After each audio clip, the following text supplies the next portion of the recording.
I can have your attention, we're going to get started. Welcome to A18.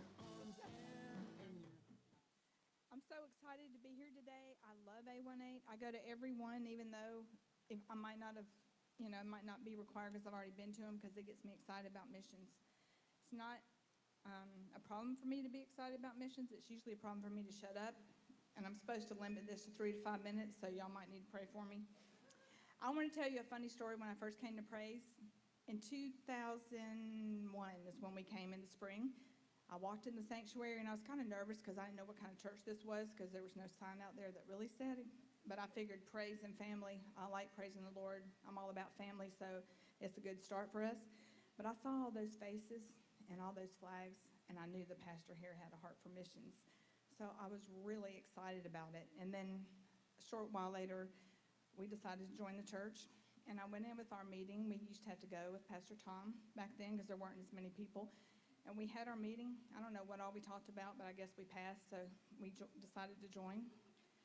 But one thing I remembered that we talked about was missions. And at the time, Praise was going a lot to build churches in Mexico. I know you remember that, Mr. Brad. But, and I wasn't really excited about that project because I was all about the orphans of China. So I told Pastor Tom I could stand to go to Mexico. And later on, I had the privilege to go to Mexico and help with that, building a church there, and it was an awesome experience. But I walked out the door down that little sidewalk, and I looked up to the Lord, and I was like, God, I know I'm supposed to join this church, and I will submit to my pastor, but you're going to have to do something about that man because he doesn't care about the orphans of China like I do. But over the last 17 years, I learned that Pastor Tom has a heart for all the world, just like I do. And I'm not all about just one place. I'm about any place Jesus allows me to go to represent him. I think it's the highest honor to get to go to another nation and show them the love of Jesus. Every trip I've been on has been amazing. And I encourage you, if you have not been praying for your trip, to start praying now. Pray for your team. Pray that your team will be unified. Pray for divine appointments. Pray for the work you'll do. Pray for the missionaries.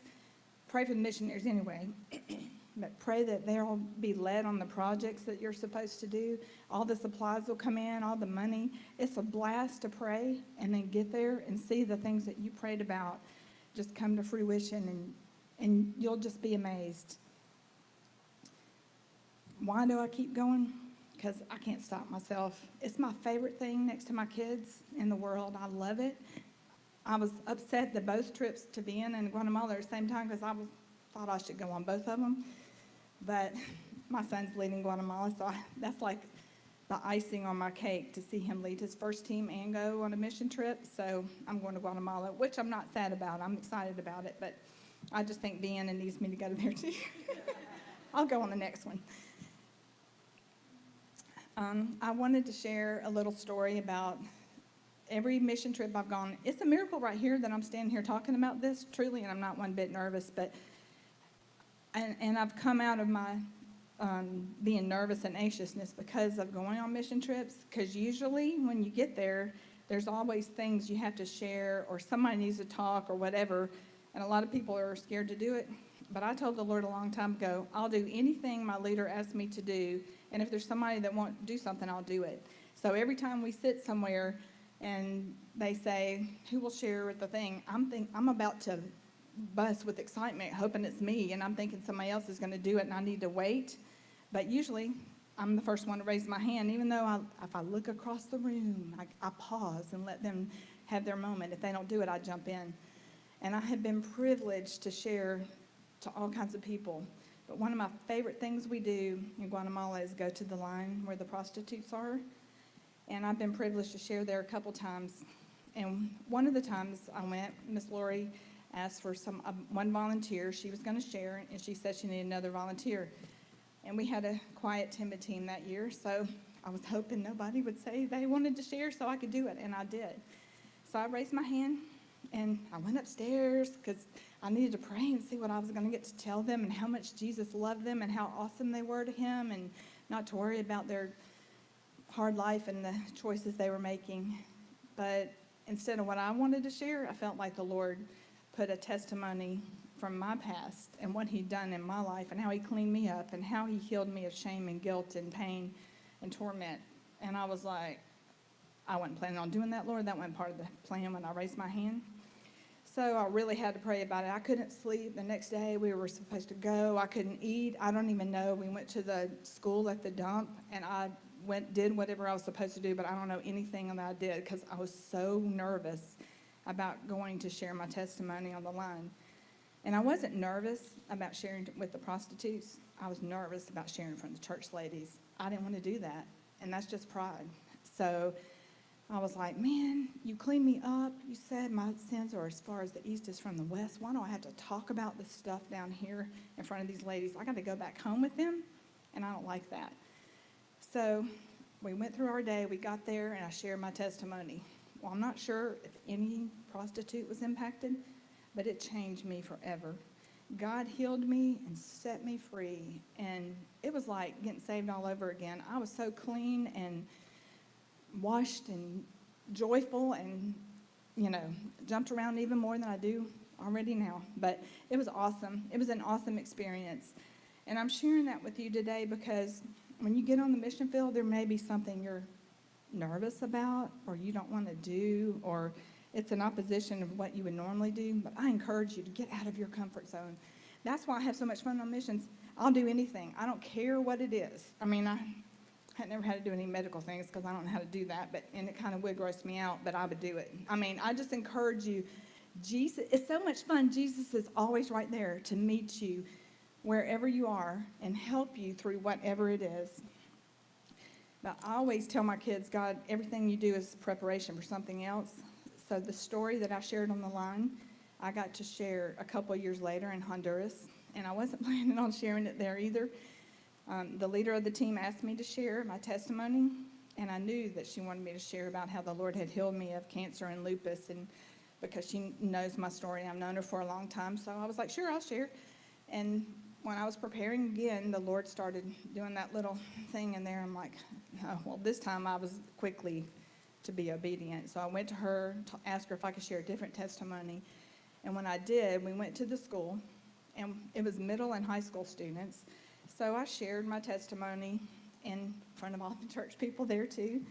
And I really didn't know if anybody was impacted or not, but we had to go into get groups of 10 students and pray with them. And I mean, I'm old. I'm not cool. I was thinking there were a lot of young people on the teams. Marissa was one of them. I was thinking they probably don't want me to pray with them. They didn't look at all interested, and they were looking pretty bored. But I obeyed my leader, prayed for the students, and when I turned around, this little girl, can you put the picture up, please? This little girl fell into my arms. She was sobbing so brokenheartedly, she could hardly stand. I didn't know what was wrong with her. I didn't know why she was crying, but it took several minutes for her to calm down enough to talk to me through an interpreter. And what happened was, when she was 12 years old, she was walking home from school, and she was gang raped. She was thrown in a car and then later thrown out on a dirt road, just all by herself, beaten and bruised and broken. And she had come to school that day, and she was hopeless. She was full of fear and full of shame and guilt and thought it was all her fault. But that day, Jesus met her. And I had the privilege of sharing a testimony of things that the Lord had done for me and how he had healed me and that he would heal them too. And I had the privilege of leading her to the Lord. So she left that day healed and whole and full of hope. So that's really why I go on missions. All right, thank you, Pam. And there you go. We're doing something a little different today. We didn't advertise this because we don't usually let people not be here, but many of you know that Greg Smith decided he could still water ski, and he's watching. He and Kathy he couldn't come today, so he's laying up in his bed watching this. He tore his hamstring, and he's still going to Africa with us. So, and since we can't have another one of these before they leave, we had to make arrangements for them to be able to see this. So they're actually going along with you on this. You might want to turn me down just a tad. I think he's getting that fixed. Thank you for sharing that. We're going to go through this as quickly as possible. Let me just do some overview. We're going to pray, and we're going to jump right into this. Father, thank you so much for this time together, Lord, for the different teams and the future teams that this group represents, that what's going to happen out of ministry, out of this church family. We thank you, Father. Guide our conversation, guide the sessions, Lord, that we'll grasp what we need and glean what we have to be effective in the kingdom. In Jesus' name, amen. So welcome. I hope everybody, you should have a blue notebook, and there's some stuff. Be careful. There are stuff in both sides and pouches. We'll get to that stuff when it's time. Just mainly what we do this orientation for. Some of you, I've had people say, well, I've been to it before. Well, we've changed it. What we do is about every 2 years, we change the orientation. So that's when we make it good for 2 years. So the last one we actually did was in the fall of 2016, the last time we did this. So so this will be good for 2018, 2019. So if you're going next year, you're covered as well. And that's why we encourage people to come, even if they're not signed up for a trip. But basically, while we're going through this, some of it will be old hat to some of y'all, but some of it's going to be new. It'll refresh some things in your memory, and when we come to questions later on, I may even ask you, is there something that you think should be shared that I didn't share? Because I've done this so many teams. I'm to over 100 teams now that I've taken, and not just sent out, but taken myself. So take good notes. Hopefully you have a pen there. We gave you notes to fill in. Guys, don't just expect your wife to do it for you. It won't mean the same. If you need a pen, we can get you one. We got plenty of pens. And if you have any questions, just jot it on there, and at the end you can ask them, because the chances are I'll cover it at some point over the next couple of hours. We're doing our best to be out of here. A little late start with a little technical thing having to do that. We got it working, I think, right now. So you will get a completion card, so don't leave early, because without that completion card, you didn't come here today. And that's what allows you to go on our trips and all that. So, and also during the breaks, we'll be drawing for some door prizes. That's what this is. So everybody gets, in fact, everybody's going to leave here today with a gift. We got a gift for everybody that came today, along with a chance to some door prizes. So that's basically what we do. But before we do that, we're going to have a little crowd breaker, and we're going to find out how fast you can follow instructions.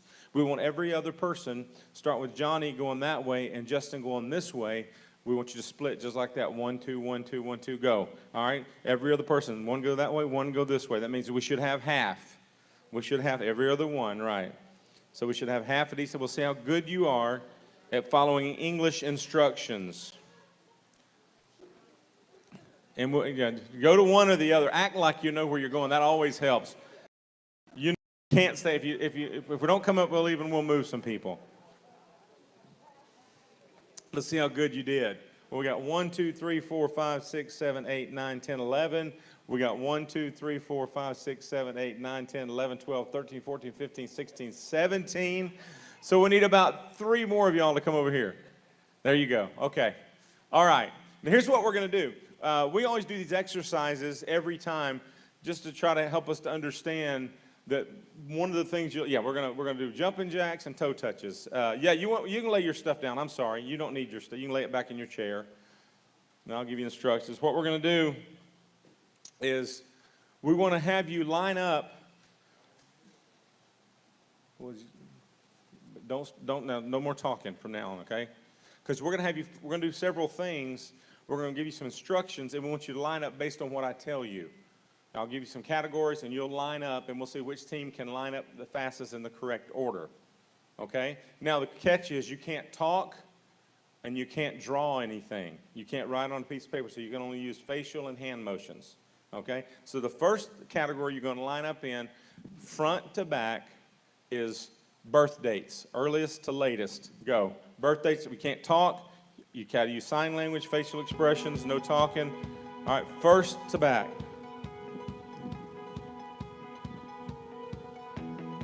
Front would be the beginning, back there would be the ending. If you don't know that January's 1st, we're already in trouble.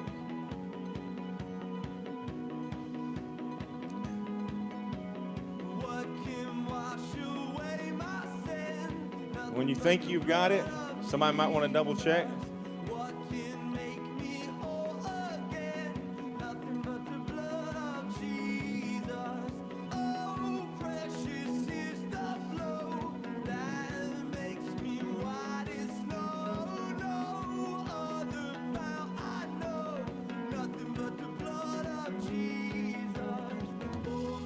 All right, and we got it? This team got it? Okay, let's see how you did. All right, let's see how you did. All right, we're going to go down and we'll see which one. First of all, well, let's do this first. Starting right here, just when I point, we'll go down the road, just say your birth date, month, and day. January 8th.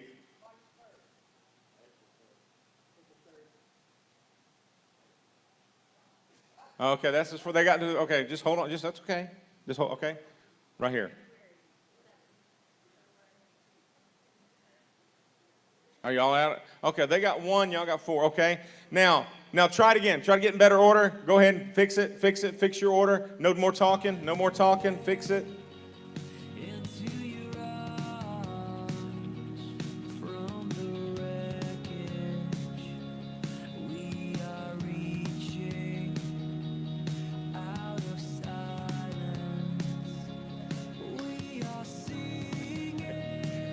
Y'all think y'all got it? Okay, hold on. They're not sure what's going on, but that's okay. All right, so say it real loud because they're watching online. So say it loud. Say your date real fast, real loud. February 7th, February 3rd, April 1st, April 20th, August 3rd, August 28th, August 31st, October 18th, November 4th, December 18th, Boom. Oh, two, same day. That's good. Okay, let's see how you did it. All right, David, start real loud.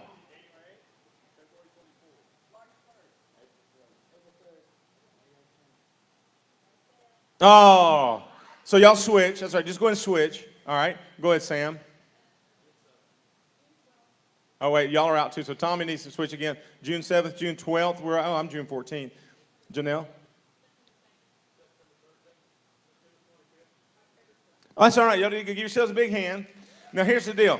How did you come at this? How did you do this? Obviously, the first time it didn't work great, but what were y'all doing? Just using fingers, and, okay. Did anybody kind of take over? Did somebody? Over here, I saw somebody starting to. I saw Johnny, and he backed off because I think he was trying not to be in charge, right? Okay. Do you understand how hard it is to do stuff when you don't understand the language? Okay, we're going to do one more. This will be a lot easier. From the tallest to the shortest, front to back, tallest to shortest, go. Go.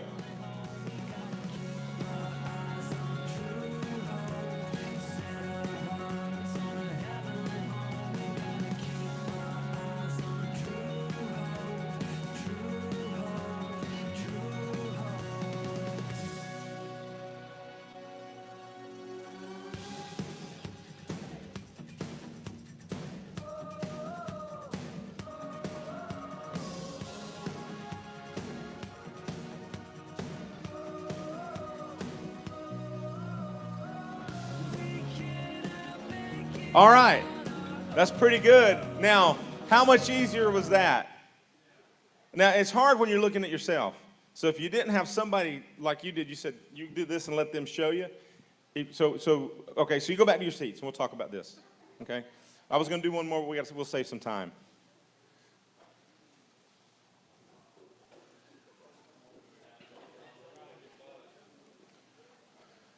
Okay. Now, the second time after I said that, I noticed a couple of you, and somebody stepped out and kind of put everybody in order. But the problem comes when Johnny, or I noticed Pam was doing that, and Johnny said, when the problem came when you started to find out how tall you were, you can't tell without a mirror. So then you need people to step in. And the whole reason for this lesson, we do these kind of games, is just to start right out understanding that when it comes to missions and we go on trips like this, we're all in the same boats. If you've been with me to Guatemala or somewhere that speaks Spanish, you know I can understand a lot of Spanish. I understand what's going on, but it still doesn't communicate to the whole team that way. I mean, I can't get up and preach to the team in Spanish because it wouldn't do any good. So we have to depend on each other. So what happened there, both times when you're doing the birthdays, you had to have a lot more information, right? And so you were using hand gestures, right? And hold on, and you figured it out as a team. But when somebody stepped out and began to put you in order, you did a lot faster. So the main thing is, one of the things you find out is, well, let's talk about it. Instead of me telling, what do you learn about cultural and language barriers doing an exercise like this? Somebody real loud. Okay. You figure out how to communicate. What else? Even though you can't speak the language? I'm sorry, loud, I couldn't hear you. Okay, you learn something about the people even though you can't technically speak to him, Johnny?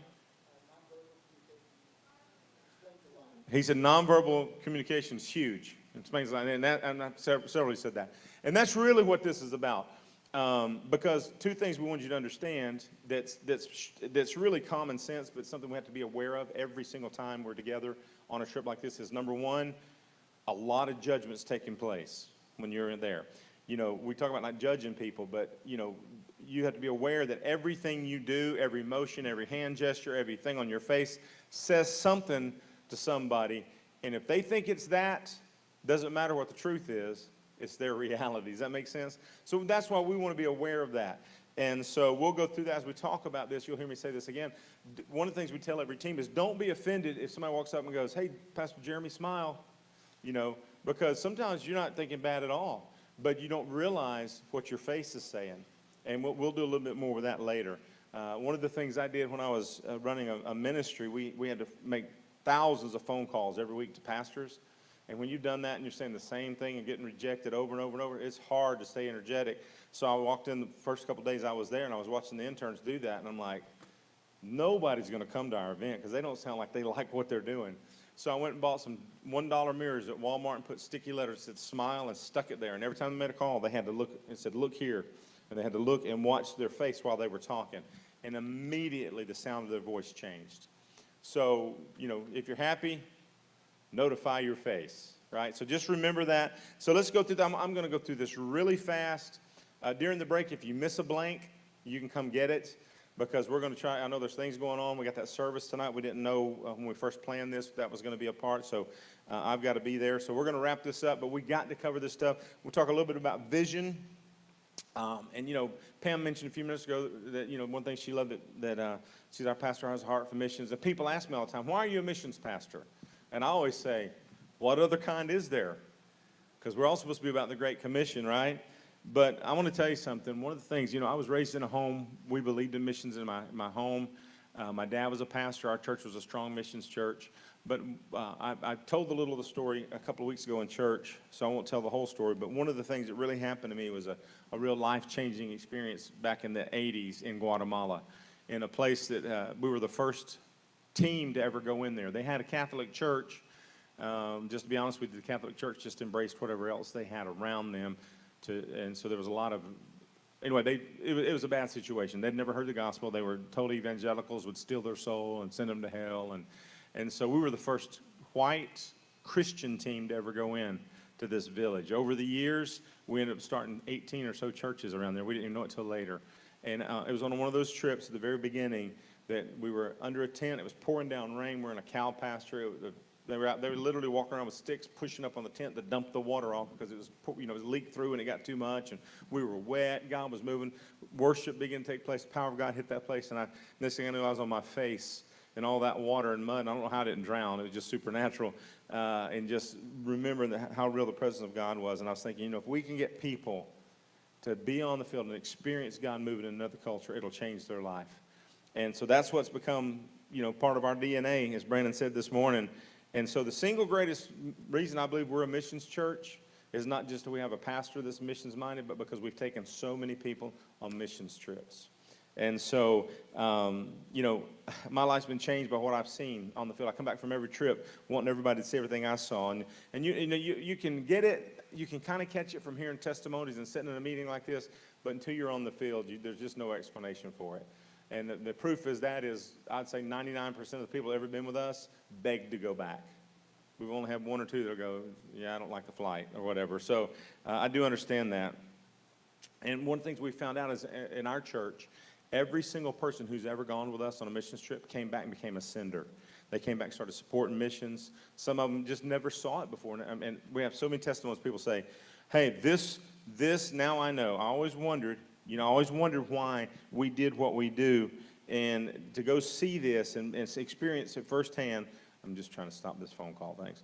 To experience it firsthand has changed me forever. And I think that's one of the things that is important for us to grasp. But there's a life change that takes place that's like nothing else. In Matthew 28:18 through 20, Jesus came and spoke to them, saying, all authority has been given to me in heaven and on earth. Go therefore and make disciples of all the nations, baptizing them in the name of the Father and of the Son and of the Holy Spirit, teaching them to observe all things that I've commanded you. And lo, I am with you always, even to the end of this age. So when we go on a global expedition, we do it because Jesus said go. We don't have to wait. Sometimes people say, well, I'm praying about it. And I always say, you don't have to pray about it. He already told us to go. And I promise you, if you'll step up, he'll step up, right? And he told us to. And actually, it just helps you fulfill the Great Commission. I mean, because most of us live in a bubble. I see some of you looking around. I went through that verse so fast. I just thought everybody knew it by heart. I thought we had spiritual people here. We'll fill it in at the end, I promise, okay, if you missed that. I'll try to slow down on those. And if you have the Bible on your phone, you can look on your phone and get it. Because that's, I think it's New King James. I've had this one for a while. I can't remember which one I got that, but I believe it is. But anyway, so it helps barriers to fall. One thing is you're with a team of other people. So the peer pressure to do something you wouldn't normally do is really good. Whether it's 10 or 12 people, there's just something about it that you're able to go and share a testimony or something you never would have done. And the other reason is we're intentionally focused in a week or 10 days on missions and on ministry. And most of us, because of our busyness and our schedule and our kids and all, we love the Lord and we want to do these things, but it's just kind of hard to do in day-to-day life. I mean, obviously, we can tell people, invite them to church and all, but this gives you a real focus for ministry, and I believe in that. So here's our vision. And people want to know what our vision is, why we do these things. Number one, this is something we're very strong about, to have every single person who calls PFC their home to go on at least one global expedition in their lifetime. Did I say that slow enough? Okay. Because I'm telling you, I know it'll change lives. Not only will it change your life, it'll change the lives of the people where we've been. You hear those testimonies like Pam. We could tell hundreds of them about lives like that had we not been, who knows, if a team had not gone that day, that little girl still might be trapped in bondage to what happened to her. And we see that countless times over and over again. And I'm telling you, you can't serve somebody else in the name of the Lord and it not change you. You know, Brad Ward will never forget the day that he just, I mean, this guy loves kids. Y'all know that, right? He's not creepy old man giving out candy. He loves kids. But he had a bunch of candy, and we went to this village. I said, look, don't give out the candy till we're ready. But this little beautiful little girl came up to him with these little big eyes, and she was looking at Brad. He thought he was going to slip. You know, do you remember this? He's going to slip her some candy, and nobody knows. Well, the second he did that, it was like an alarm went off. There were kids climbing on him like a tree. And I jumped up in the truck, and he says, help me. I said, I'm helping you. I'm leaving you. And they were just all about ripping his pockets off and all that stuff. So you'll never forget those kind of things. You know, something that happened 15 years ago or more, and you don't forget those things. But the spiritual impact that happens, you know, over and over, people come back and say, man, we went there to serve them, and I got more benefit than I ever gave. You know, we always come back and say, but thank God we do make a difference. And you guys that get to go to Africa, you'll get to see some of the ones that have been. You've seen it. You'll see the changes and the real, I mean, straight connection we have with that ministry. The second reason we do it is to be a missions-minded church. We told you when you go on a missions trip, you go on a missions outreach with us, it's going to change you. You come back a supporter, and you'll come back with a bigger world vision. Because a lot of times people are like, what do missionaries do? And it happens to me sometimes now, but especially when the church was small, all the time people come and go, what do you do for a living? And I'll say, well, I just work here. They said, they pay you to work here? I said, yeah, I only work like 2 days a week. Isn't that pretty cool? So. But sometimes, you know, we don't really know what missionaries do. In fact, you really don't know fully when you just go on a mission trip, but it gives you an idea. Because, you know, a lot of times you see that it's almost like a holiday time when you're there as a team. But it helps you to see that, and you get a large world vision. And the Bible says we're responsible for what we know. So I tell every team at the end, I say, look, you might not have known before, but now you know. So you're responsible to pray, and you're responsible to give, because the Bible says we're responsible. You know, before you might have been ignorant, and I don't mean that in an ugly way. I'm saying you just didn't know. You never really knew what missions was about. Many of you know Bill and Cindy Myers. And Bill and Cindy, when they first came here, came from a church. They had never heard of missions the way we did. Never met a missionary. And God has touched their heart. In fact, they're going to Guatemala. While we're going to Africa, they'll be in Guatemala with Randall and Jackie, with a team from their church, from Eric and Angela's church. And so full circle, because Angela went as a kid with me. So that's kind of cool. But I remember them saying, you know, we'd never heard of this. We'd never seen this. But God really put a burden on their heart for missions. Had they not been a part of that, I don't know if they would have ever known. You know, somebody has to put that on you. So that's part of what we're doing it for. And like I said, more people that go, the more our missions budget grows. Pastor Johnny he sees it firsthand. He says all the time, man, I had no clue what was going on at church until he started doing the administrative part and how much we give to missions and how much God is blessing our church and how we see every time we pick up another missionary. I don't know if y'all know this, but every time we have a project, we pick up more missionaries first. And I know on paper, a CPA doesn't like that, but God blesses us. Before we started launch another building program trying to raise money, we pick up more missionaries by faith because we support missionaries by the tithe of our people. So we know if we step out and we tithe, God's going to bless us and we're going to get a harvest. And so many great things happen. And see, so what happens, I've had pastors ask me this. I've had missionaries call me and say, hey, why don't you just send the money? Because you spend so much money on the trips. I actually had a missionary years ago say, look, how much is your trip? And I told him, if you count airline tickets and stuff, a trip to Africa with 10 people is easily $50,000 or more with everything, And he said, well, just send us the $50,000. The first thing in my mind is you're not a guy I want to work with. But the second thing is, I said, yeah, but the Bible tells us that and you can write this down, that the Great Commission is multifaceted. Okay? In fact, Romans 10:13-15 says this, whoever calls on the name of the Lord shall be saved. How then shall they call on him in whom they have not believed? And how shall they believe in him of whom they have not heard? And how shall they hear without a preacher? And how shall they preach unless they are sent? As it is written, how beautiful are the feet of those who preach the gospel of peace, who bring glad tidings of good things. Do you know when you go on these trips, you have pretty feet? We start calling you pretty feet. The Bible says you have beautiful feet when you carry the gospel. But Paul says the Great Commission is multifaceted. So yes, we do want to send, but there's more to it. And in fact, here's the 4 parts of the Great Commission that Paul identifies there. Number 1, senders. You got to have people sending people. But can I tell you, I don't want to be just a sender until I'm too old to be otherwise. When you get super old or you just can't do it, then you can be a sender. Secondly is goers. You got to have somebody that goes. If you don't have somebody to go, what good is it to send somebody? Then you have to have preachers. Somebody share, and that's not just saying preachers like stand up in the pulpit and preach a message. It's those who are going and doing more than just going. They're actually doing ministry. And then the 4th thing is receivers. I mean, if we do all this and we have nobody that receives it, it wouldn't do us a lot of good. And I wrote this in your notes. This is word for word what I've said to more than one pastor. You cannot put a price on what these trips do for those who go. I can't tell you what impact it makes and how great it is for our church. And like I said, in a real way, our missions program and the fact that we're doing this, this year we were in the top, 120-something in the nation in missions giving in the Assemblies of God. And the Assemblies of God's a huge missions organization. And I can promise you probably the 119 ahead of us are probably 10 times bigger than us. So that's incredible, but that's not on me. That's on people. See, you've been, and we've got a few hundred now that have been on mission trip, and all those people are giving to missions, and they believe in missions, and they're praying for missions because it's impacted them. And I tell these guys, how can I put a price on that?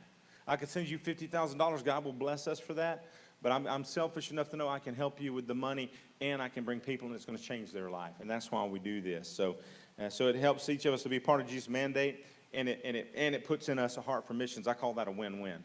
All right. In your notes, it says, the spiritual aspect is probably the most valuable part of the global expedition experience. The spiritual aspect is the most valuable. Basically, if this isn't a spiritual experience for you, then we failed. There are a lot of church groups that just take everybody and do anybody, and they do good works, and I'm not criticizing them. They do humanitarian work. You can go to humanitarian work and not know Jesus is alive, not criticizing them. But our goal has never been that. Our goal is not just to go do humanitarian work. Our goal is to be changed and impacted spiritually. Because I know when you minister to others, man, it's going to change your life. Once you get a taste of the anointing on your life, you're going to want to say, you know what, you got to do more. When the first time I took Randall Darby to a missions trip and God called him, he came back and said, what I do, I said, just start putting what's in your heart to work. And he saw an ad a story in our newspaper when we used to have those. And there was a story about how many kids in our city when school's out, they don't get fed because they live in the projects and things, and they eat breakfast and lunch at school, and that's the only time they eat. Well, during the summer, they don't feed them. So he said, can we start a feeding program? We've been doing it, and we just got back from starting one in Guatemala. He said, let's do one here. And so that's what he did. He started a feeding program. We went into the project, started bringing hot dogs and hamburgers and doing sidewalk Sunday school. And that happened because he was so impacted by what he saw on the field, he brought it back, and God used him. And that way now you know who's called in the ministry. Now he lives there. But he was willing to do whatever. He would have done that for the rest of his life if that's what God wanted because of the impact that it made. So, even though we do humanitarian work, we built lots of wells and we've built buildings and we've painted and fixed and done things for schools. That's still not our ultimate goal. Our ultimate goal is a spiritual result. When we build wells, one of the things, I don't know if you know, we built wells in places that are predominantly Muslim. Now, you say, well, I don't ever remember building a well. We actually sent money for those, but we raised it, some of our teams, and we've done it in villages where they'll say, you know what, if you'll build a well, we'll give you land to have a church. And these are Muslim leaders. And so we got churches in the middle of Muslim areas where we're not even allowed to go because we put wells there. Because even though we're doing humanitarian work, our ultimate goal is that the world may know Jesus. And that's what we want to see happen, okay? So Jesus told us that we need to make disciples. Well, there's 2 levels of disciple making that takes place on these trips. First, can you guess what they are? Well, listen, the lives of those to whom we're going to be ministering, okay? The people to whom we minister, their lives are going to be changed, so we're doing discipleship. But also, guess who else gets ministered to? We already said it. In the lives of every team member. There's discipleship that takes place. Now, let me say this, and I'll talk about this a little bit later. We don't do mission trips so people can get their lives together. Sometimes people say, oh, would you take my son? He needs to go and get straightened out. That's really not what we do that for. But I have seen a lot of people have some incredible things happen on these mission trips. Okay? I'm going to keep rolling so we can hurry. I'll take just a second because I'm ahead of schedule now a little bit. Any blanks I missed that y'all are freaking out over? I don't mind giving them to you real quick. Y'all got them? All right. I must be good. Okay. When you're talking about a missions trip like this, and I was glad Pam said that. She said, I hope you're already praying for your team because what you do ahead of time is so crucial to what happens there. And we want everything planned well. We want whoever's putting the trip together to do their job. We want to make sure, we want all that. We want to make sure that when we get there, we got comfortable beds and, we want something to eat besides monkey brains and fish eyes, right? We don't want to have to eat that. So we want things taken care of, but, the greater responsibility is that we're ready, that our hearts are prepared. So that's what I want to talk to you about just for a few minutes, and I'm just going to give this to you. I know that you can, you probably know a lot of this, but this is just so much a part of why we do this, because a lot of people, they view these missions trips kind of like a retreat or a camp or a conference. Man, I need to go on that mission field so I can get my life straightened out again. Because last time I went, I was so spiritual. And although that does happen, that can't be our primary reason. We've got to be ready. We got to go. Just think about it. If we take 12 people who are spiritually bankrupt to do ministry, they might get ministered to, but that's all that's going to happen. We're going to spend a week and a half getting them straightened out like a retreat. So although that kind of stuff happens, that's not our primary goal. And I tell you, I have people all the time call and say, my cousin, he needs to go on a mission trip because it changed my life. It'll change his life. I said, well, let's get his life changed first, then we'll take him. Then God can really change his life, right? And so, because people say, well, I've had parents say this, I want my kids to go because they need to see that people in other countries aren't materialistic like we are, and it'll change their life. And it will. And it's a great thing to happen, but if they're a hellion and they don't know Jesus, and we spend our whole time trying to keep them out of trouble, we've missed something. So we want to make sure hearts are prepared first. We want all those things to happen. Don't get me wrong. We love for those things to happen because, sometimes it's more than just getting away from all the bad influence. Because anybody that turns off the internet and doesn't watch TV for a week or so, it's going to be better. So much goes into our mind that we don't even notice, right? I mean, let's be honest. And so that's good in itself, but so much more God wants to do can be beneficial. So let me I'll just go through these and write them as, if I get too fast, tell me. Self-betterment is not the purpose of your missions trip. Okay? And here's what the purpose is. You ready? Did you get that? Okay, wave at me if I'm going too fast, because I do talk fast. Number 1, spread the glory of God.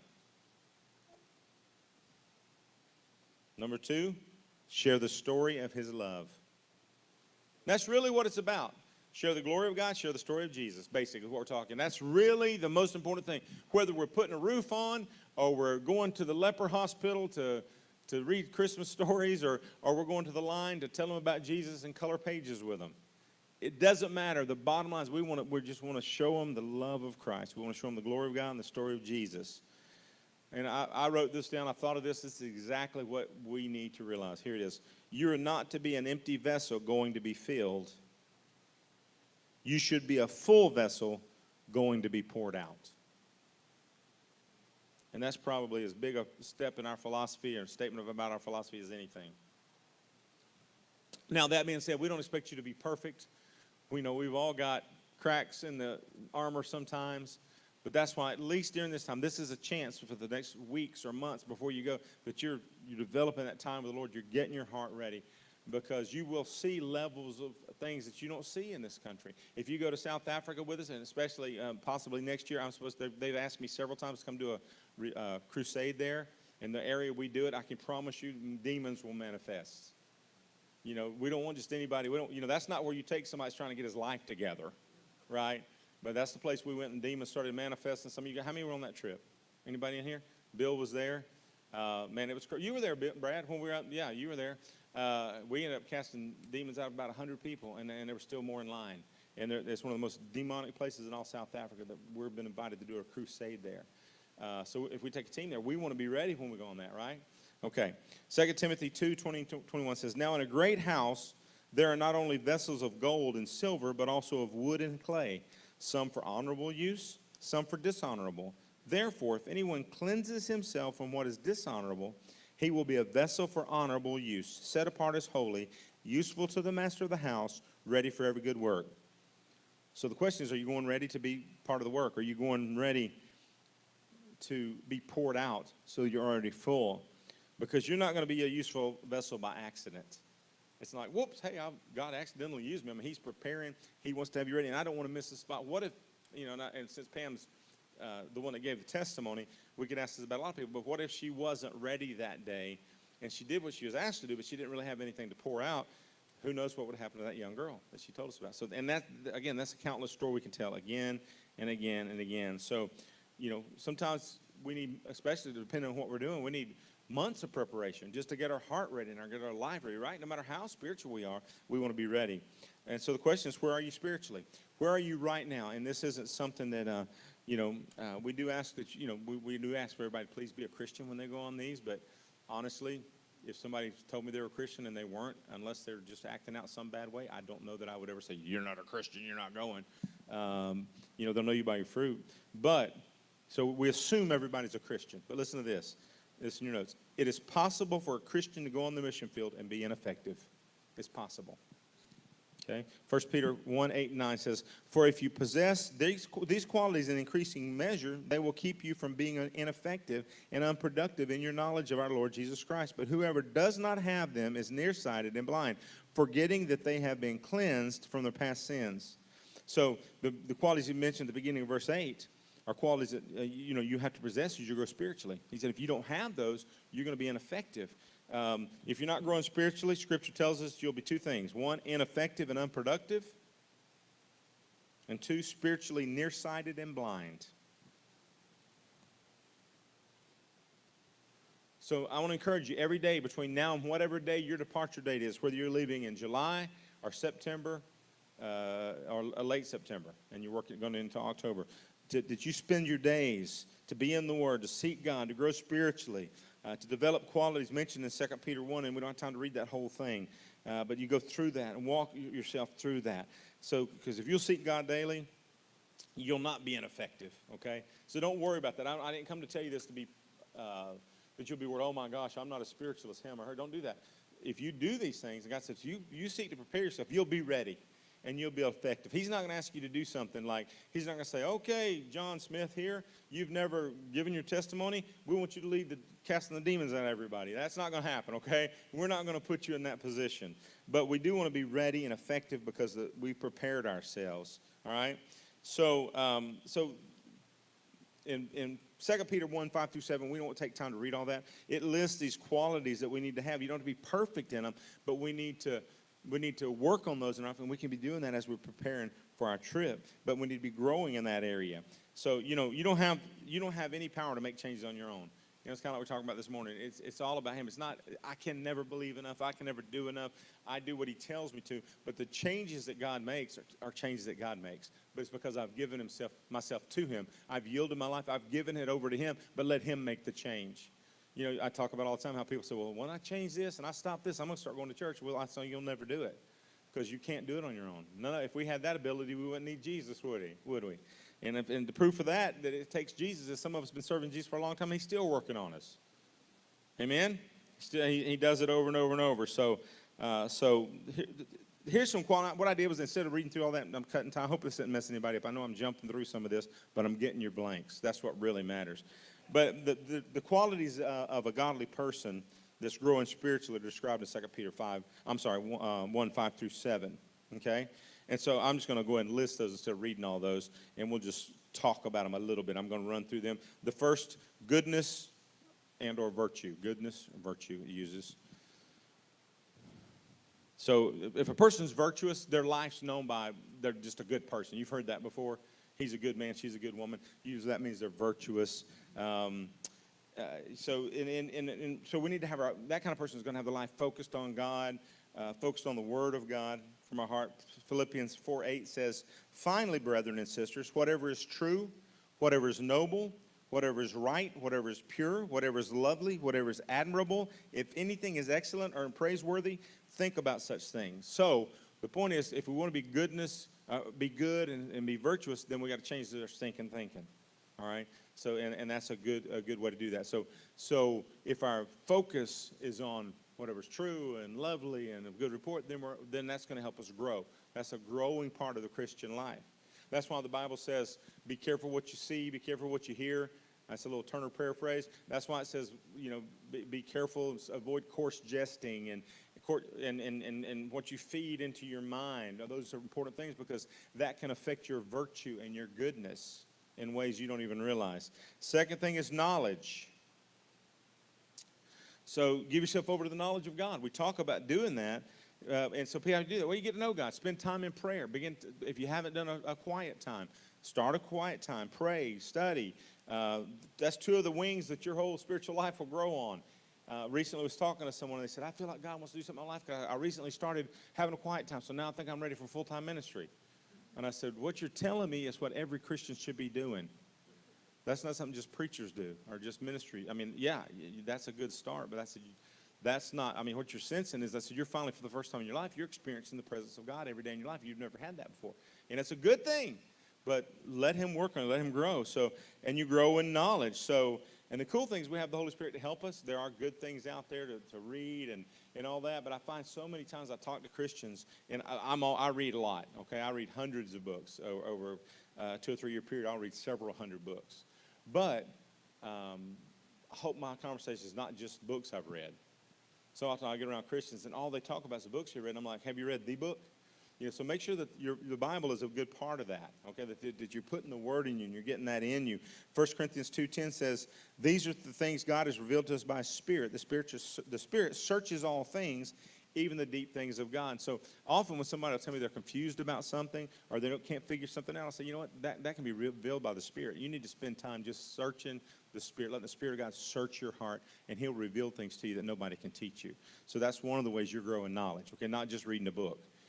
Books are good. Education's good, right? But the knowledge of the Spirit's better. Amen? All right, so one of the things I saw years ago, and I hadn't even taught that here in this class before, is when you want to study the Word, there's a technique they call SOAP.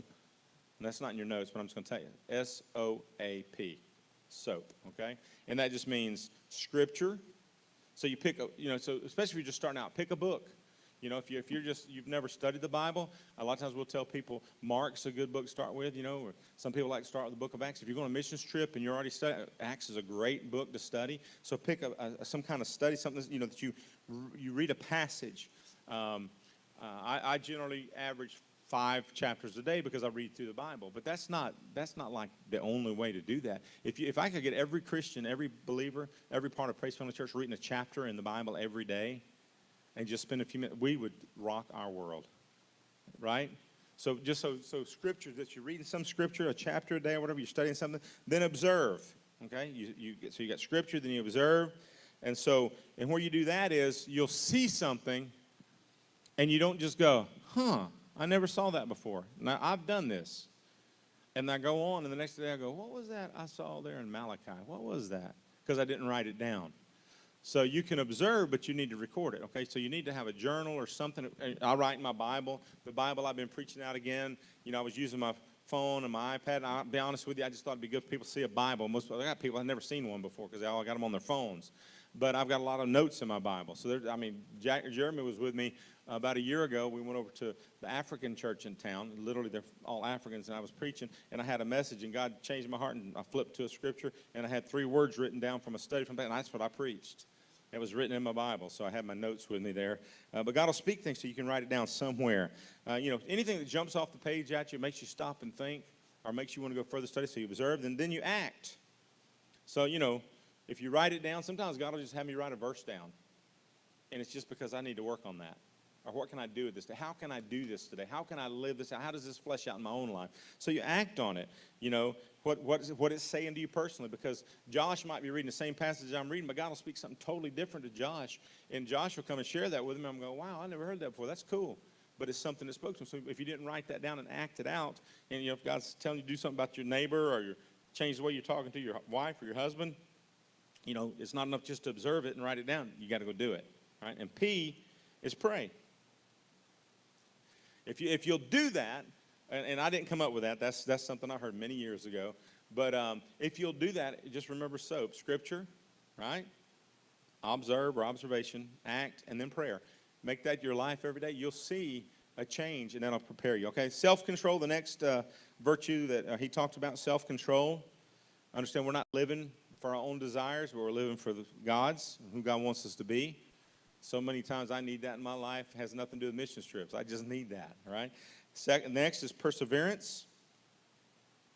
One of the biggest struggles many of us have is that we struggle with consistency in our walk with the Lord. And sometimes, you can, once you decide to spend time with God, then begin to say, not only am I going to spend with God, he says, don't grow weary in doing well. Because it's real easy when things begin to go well or things go smooth that you kind of get lazy or kind of back off. That's not the time. My thing has been, all right, when things look too good, get ready. Because the enemy's about ready to unleash something. So let's be ready. So when he does, we won't get blindsided by it. Because I want to tell you something. This is a statement I heard. Again, I've said this many times, but the first time I heard it, I was a kid. Because I grew up around a time when you said holiness, that meant a certain kind of church. How many of you are old enough to know what I'm talking about? Oh, they're holiness. And that meant the ladies had long hair and no makeup.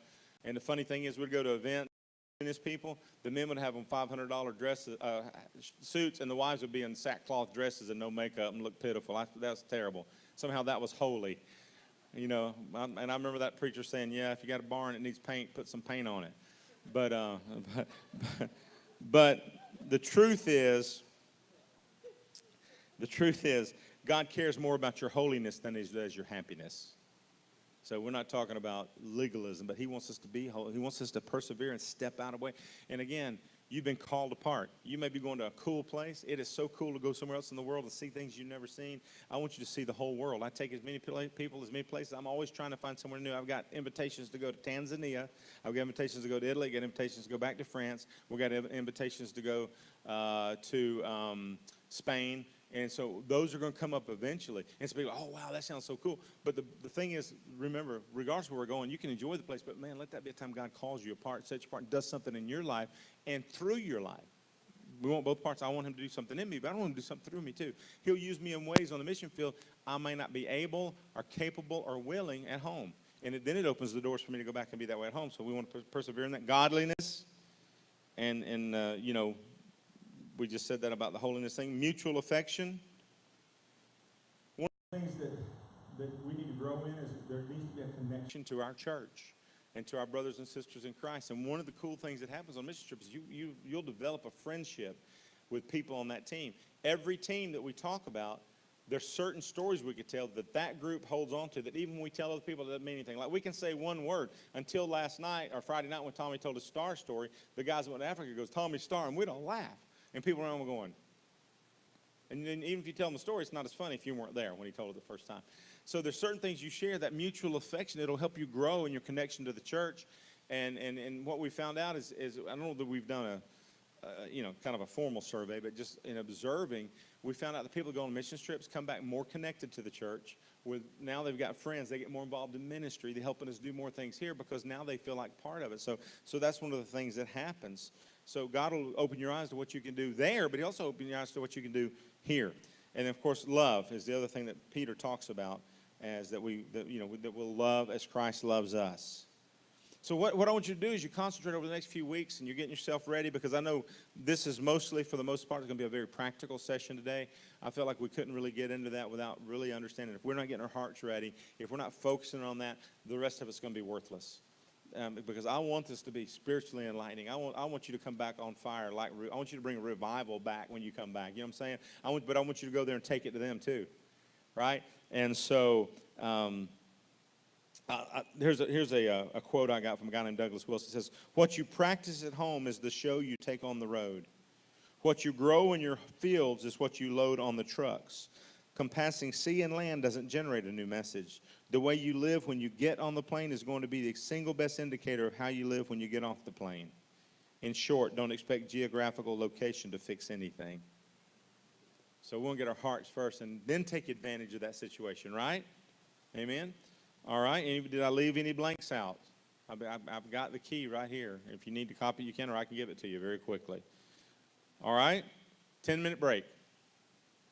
So we'll start back at about 7-8 minutes till.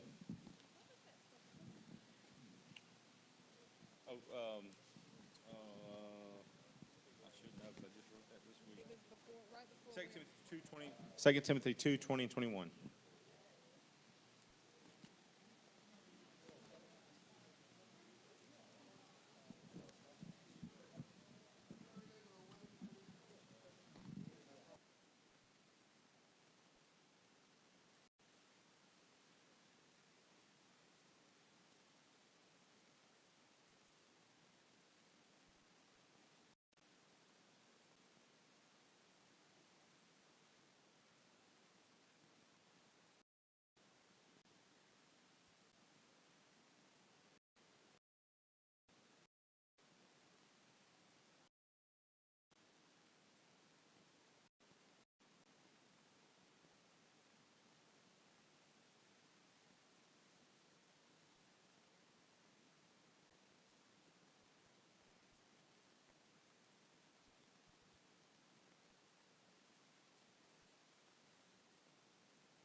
Okay, while they're doing that, we're going to get started.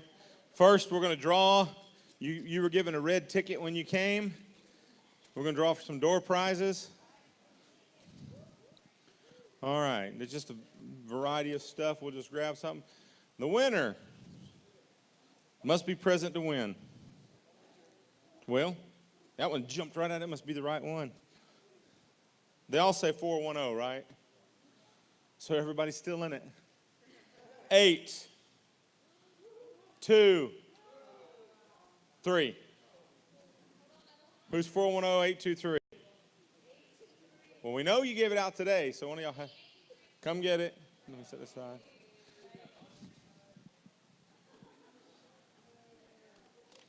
You won a gift bag with a Uno cards and a universal adapter. Well, travel. There you go. Here, we'll draw for something else. Let's pick out another one. We got a couple of things here. All right. 4. 4108. Everybody still in? 2. 802. 802. 802. Melinda. All right. You won a bag with Clue, a journal, sunscreen, bottles for a TSA, and a travel toothbrush. There you go. There you go. All right. We'll do one more. Save the rest for later. All right. This is for a free trip to the coffee spot. All right. All right. 8, 1, 5. All right, Kathy. You get, that's what's in here. This is phase 10 and a travel airport ID holder. Yes. Put all your stuff in. All right, give everybody a big hand. All right, now what you have on your shirt right now is who you are. All right, so whatever your personality trait is, we're going to divide up into groups. I'm going to give you instructions, but first we need to divide into, looks like about, I think we do 3 groups. How many are there? 2, 4, 6, 8, 10, 12, 14, 16, 18, 20, 22, 24, 26, 28. About 8 to 10 per group, 3 groups. All right, group 1, group 2 back there, and group 3 over there. Go. We'll see how well you do this. And we'll move you if we need to. No fewer than 8, but it should be no more than 10. Everybody should have about 10. 9 is about the perfect number. So it really doesn't matter which group you're in. 2, 4, 6, 8. No, they got 9. 8, 9. Okay, that's good. You can go right here. You can go right here. 2, 4, 6, 8, 9, 2, 4, 6, 8. Yeah, you need to be in this one. They need you here. So you have to separate from your husband. You're not going on the same trip anyway. Okay, now, from right now till we finish this exercise, you are who your shirt says you are. So everything you do, you're doing it based on this. This is your personality. So we want you, if it says you're nosy all this time. Everything. So we're going to have a discussion. You're going to get in a group, so everybody kind of get in a circle so you can hear each other, so you can talk. But to begin right now to be that person, I just want to say, by the way, when we handed these out, Margaret saw her. She goes, I don't want to be this person. And guess what it was? Uncooperative. So, all right, so here's what we want you to get in your group, in a circle. And for about a minute or two, in those, we want you to be who you are. Are you ready? All right, so every one of you, what we want you to do is get in that group, and we want you to talk about, raising money, anything to do with raising money, having faith to go on this trip, and what it takes, teamwork, preparing spiritually. Any of that stuff is the discussion, and you be your people. We'll see who can act out the best. Go.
Okay, you make it back to your seats.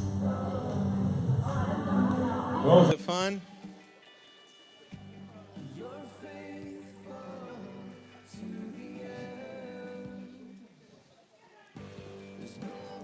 First of all, how hard was it to get through the discussion, to really get anything done?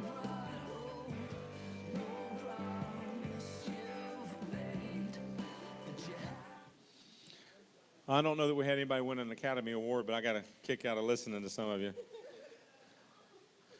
Was it hard to get through the discussion and actually discuss anything? And we could go on the whole thing of how our personalities can get out of the way of everything else. But what about labels? How do we judge people by what they're on the outside? Because one of the things you find out on a trip like this, you start out like you're here today and like, oh, we're just going to be best friends. You know, you can hear the music playing in the background. You're holding your hands up. Why can't we be friends? Why can't, you just think it's perfect. Then you get there and the rubber meets the road. And, somebody throws the toilet paper on the floor instead of in the trash. And you got to clean it up. And they're complaining. And next thing you know, man, you're at each other's throats. So, it's really easy. We made it simple, to judge. When they walked up, you knew if they were nosy or a complainer or uncooperative or whatever they were. You knew when they walked up. But a lot of times we judge people based on what we see, and it has not. We got a label we put on them. Okay, so two things to take away from this is one is we don't want to judge people just based on what we see on the outside. A lot of times you get to know somebody they're better. Sometimes they're worse, but a lot of times they're better. The other thing is understand that your personality is a gift from God, but every gift also has a misuse. Right? Whatever your gifting is, there are ways to be used, whether you're outgoing or quiet, shy or a gregarious, you're a giver or you're a taker, whatever your personality, what kind of person you are, there are gifts that are good and misused in that. So just remember that. It was more of a fun thing, give you a chance to kind of get each other and laugh a little bit. And I don't know did anybody really learn anything about anybody, truthfully? Yeah. Who is she supposed to be? Oh, fearful. Yeah, because if you know Josie, she's fearless. She's not fearful. No, Carl's afraid of her. Yeah, he's not afraid enough, obviously. Listen, I've been doing this for years and training people. We started several years ago because we do so many trips. We changed to this A18 because what was happening was we have done as many as 7 trips in 1 year, and 75% of what we're doing with teams was what we're doing today. So we said, well, let's just do all this together. Then when you get with your team, all you need to talk about your trip. You don't have to meet so often. And so that's what we're doing. But I've had a lot of questions. People say, I missed what you said because you're talking too fast. I have that all the time. I talk fast. Or I missed what you said because my phone went off and I had to text my kids. What did you say about so-and-so? Well, I had a first today. Somebody, I won't say who it was because I wouldn't want to embarrass her, said she missed 3 blanks because she had a hot flash. And that's the first time that's happened. And I'm not going to say who it was, but she's watching online. But I'm not going to tell you who it was. Hey, Kathy. She texted Pam because she missed. That's good. I will say that's never happened before. Let's go over policies. And these are general policies for every trip we do. And so I'm going to go through these pretty fast. So I'll try to go slow enough you can write it down, help each other, because we want to get through this. It's very, very important. What we found out is when people do not get this, that's when we have issues. We recently had someone go on a trip with us, I'll just be honest with you, that went on a trip and they left and didn't finish the A18 orientation, and every issue we had with them was because they didn't realize they were doing things they weren't supposed to do.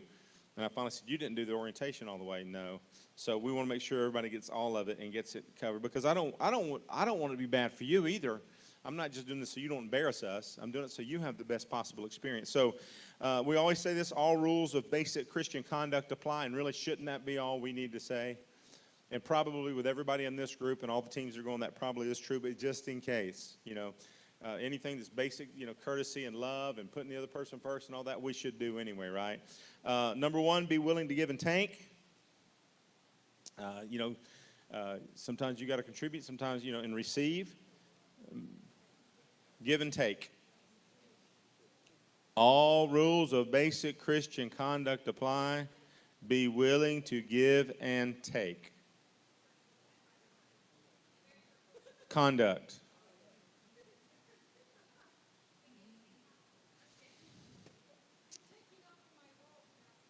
Oh, who are you? Oh.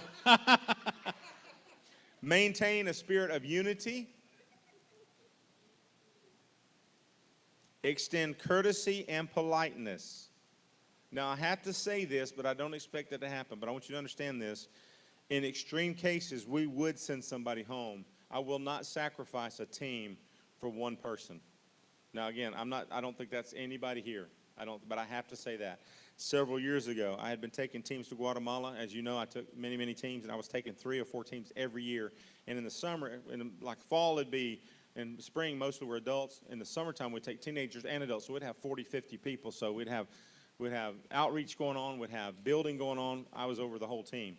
And I took this group of men, and one guy there was the worst person I've ever taken on a trip.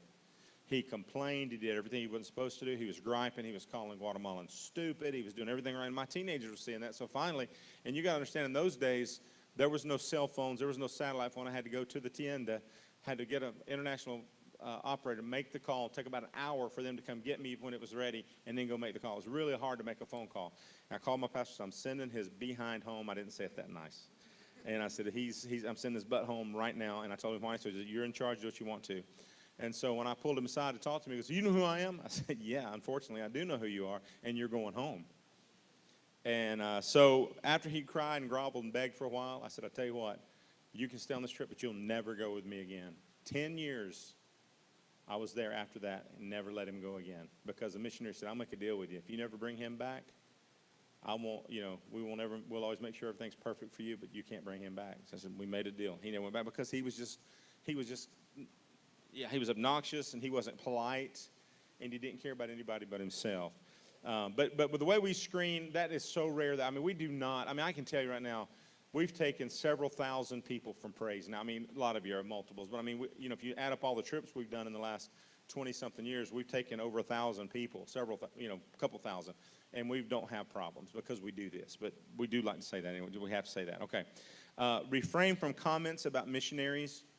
Hardest thing in the world, especially they're driving. We got some missionaries that cannot drive, but that's okay. We don't say anything. Facilities, homes, churches, etc. Be careful. I've been around other teams, and I've helped host other teams, and they're standing around making faces and, oh my gosh, and saying things, and sometimes we don't realize what we're doing. And this is where they live. This is what they have. So we have to be real careful. It happens so naturally for us a lot of times. So we have to be real careful of that. Churches, even though you think they don't know, don't make faces or laugh or point. Because, sometimes you go in churches, it's horrible. But it's what they love. It's what they do. That's all they know. They'll do something special for you. Like, so we got to do this for the team. And they'll do a song or a human video. And it is just horrible. Horrible. But you can't point and laugh. We get back to the room, then you talk about it. But not there. All right? So be careful of that. One of the things I always say is don't allow your Americanism to cause hurt or division. Most cultures aren't as loud as we are. I tell teams all the time, look, when we go to eat and we're in a restaurant, we'll be the loudest ones in there.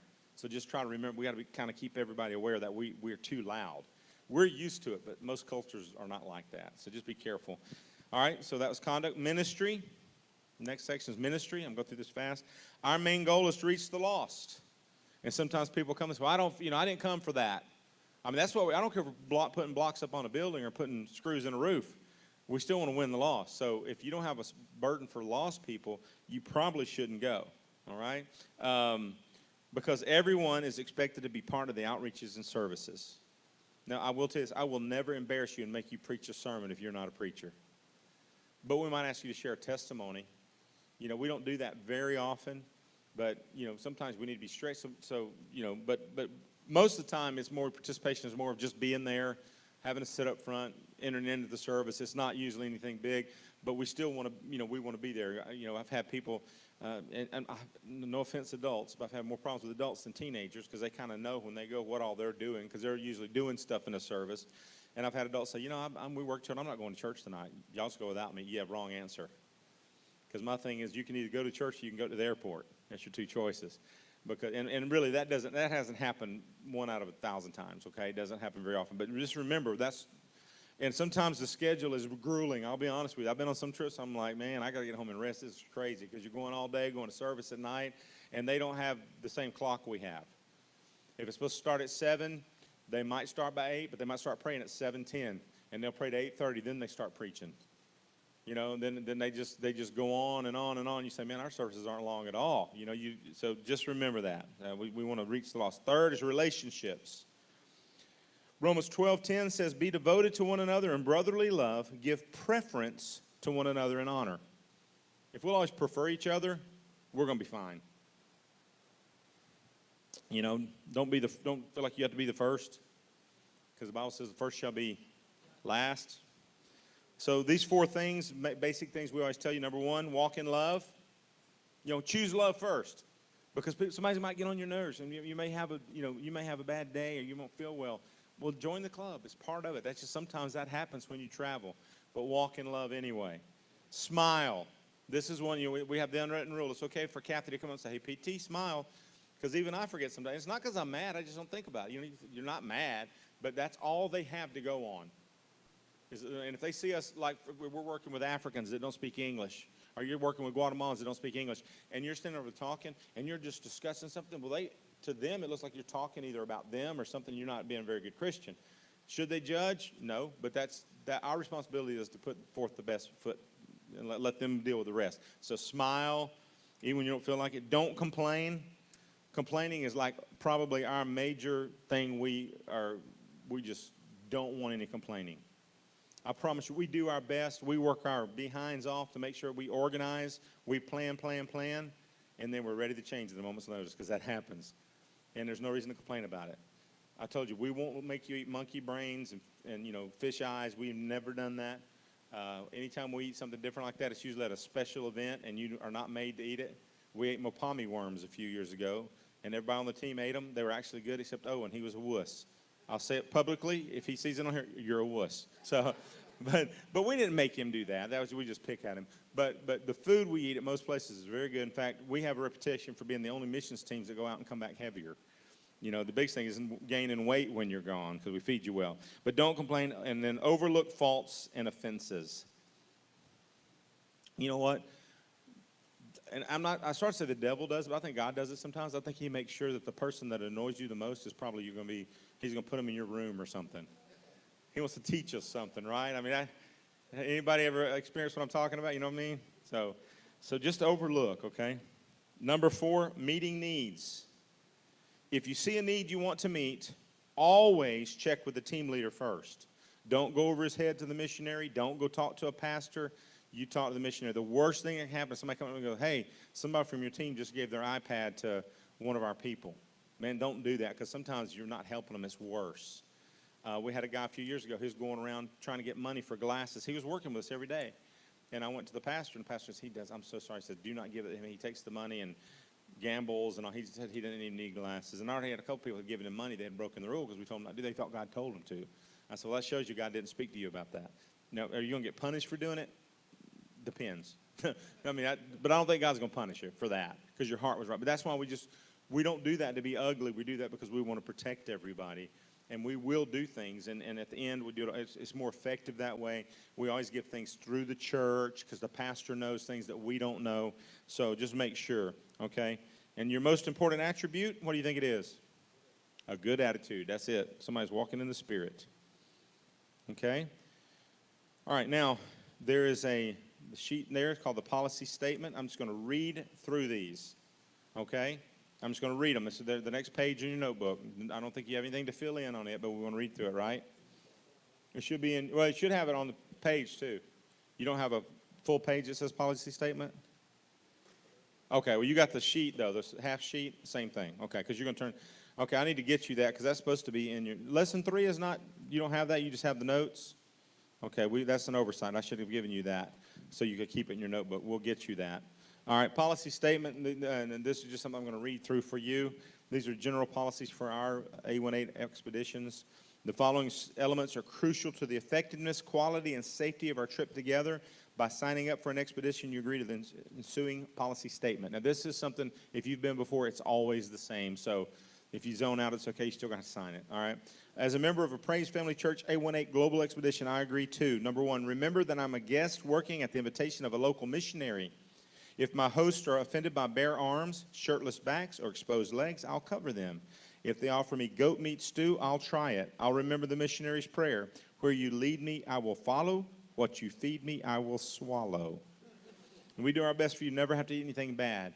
But when they put something before you, please, the most offensive thing in most cultures is to throw food away or to turn your nose up. A few years ago, we had a youth pastor who wasn't real strict on this with some kids. And they were in Mexico, and they began to feed them. And the thing is, they fed them tamales. Feeding tamales in those cultures is like turkey and dressing or steak and potatoes here. That's like, they only get that on special occasions. They went to trouble, and it's very hard to make. And some of the kids were turning up their face and throwing them in the garbage. And the missionary saw the youth pastor laughing about it. Well, I get a phone call. And this was a missionary I wasn't connected with. And all I could do is be embarrassed and say, I'm sorry. That never happens. If I was there, I promise you it wouldn't happen. So, remember that. Because most of the time, especially if a church is feeding you, they've made a huge sacrifice. And I promise you, we got your back, okay? A few years ago in Mexico, we were building a church, and there was an area that didn't have any water. It was in the desert, big time. And so the government had come around with 55-gallon drums. They'd put them out there, and they would fill them up with water every so often. And that was their water for everything, for drinking, washing, cooking. And so much so that they weren't used to clean water. We would see we were painting the building, and they were over there with a paintbrush washing it in their drinking water, that 55-gallon drum. And we showed them. It was like innovative to them. Take a different bucket, scoop some water out, and they were like, oh, so this was the setting for this place where they come around, and we've already seen this water with stuff floating in it and all. And I hear the pastor, because I speak a little Spanish, I hear him saying they're cooking lunch for us. And so I pulled Brad aside and said, Brad, we got to warn everybody. They're going to cook lunch. We cannot start freaking out over this, okay? We just got to be real cool. I'll take care of it. So we started kind of spreading the word. And they brought out this soup, and I got to tell you, I've been on hundreds of trips, hundreds. I've taken over 100 teams, but I've been hundreds of times. Besides that, I've eaten in people's houses. I've eaten with chiefs. I've eaten with different village leaders. I've eaten a lot of places. This was the single worst thing I've ever been served. As soon as I got it, it smelled just like a dead animal, like a dead cow or dead cat. And there was something black, like black as coal in the bottom of this soup, and I smelled it. I drank the soup, and it was so nasty. I was thinking, I can do anything. I can't do this. And so I began to walk around, and I just said, don't say anything. Just take it. And so I walk up to, Margaret wasn't there. I walk up and say, Margaret, give me your soup. Just give me your soup. And I'd switch bowls with her. And I'd take that, and I'd get a few bowls, and I'd take my bowl full. I said, how many want to drink? And at first they were going like, oh, no. I said, no, everybody want to drink? Yes. So I'd walk down to our van. I'd dump it out, throw the meat out, bring it back little by little. I did that except for one person. Many of you know Art Dodd. Art was eating all the women's food. He just liked it. I don't know. He was tearing it up. But I took it and threw it away. Well, but the funny thing is, 30 minutes later, every dog in that part of Mexico was down in that field clawing and fighting, trying to get those bones and stuff. Anyway, come to find out, somebody had given that village a cow 4 months before that. And they had laid it out and dried it, as rotten as it could be. But that was like their best they could give us. And so we didn't eat it. The ones that did, Art ate it, he liked it, he didn't get sick, but the rest of us, we got rid of it. They never knew the difference. But I wouldn't want everybody dumping that out and hurting their feelings, not for all the money in the world. The next day, they came out and I heard them again. We were cooking again. I thought, Jesus, don't let them make that soup. Because as soon as I smelled that soup, I promise you, I'm not making this up, I smelled that soup, immediately I heard the spoken word of God. Oh, man of God, there's death in the pot. I was like, yeah, we ain't eating that. I don't know how I'm going to do it, but we're not going to eat it. So we took care of it. They never knew. The next day they came out they had another name for it. We would call it kind of like gorditos or something, where they have the two tortillas with stuff in the middle. They had cactus and a little bit of cheese. And actually, it was really good. Really, because everybody's like, oh, I said, no, you got to take it. Well, they're not looking, we'll take it. Well, after everybody tasted it, they all ate it. So we will, that doesn't happen. That's all the times we've been. That's the only time I can think of ever having something that I thought, man, don't eat that. Okay. So we're real careful. You'll find out if you're going to Guatemala, Jackie will feed you like a king and a queen. Same thing in South Africa. They bring caterers in. We get fed more than we can stand.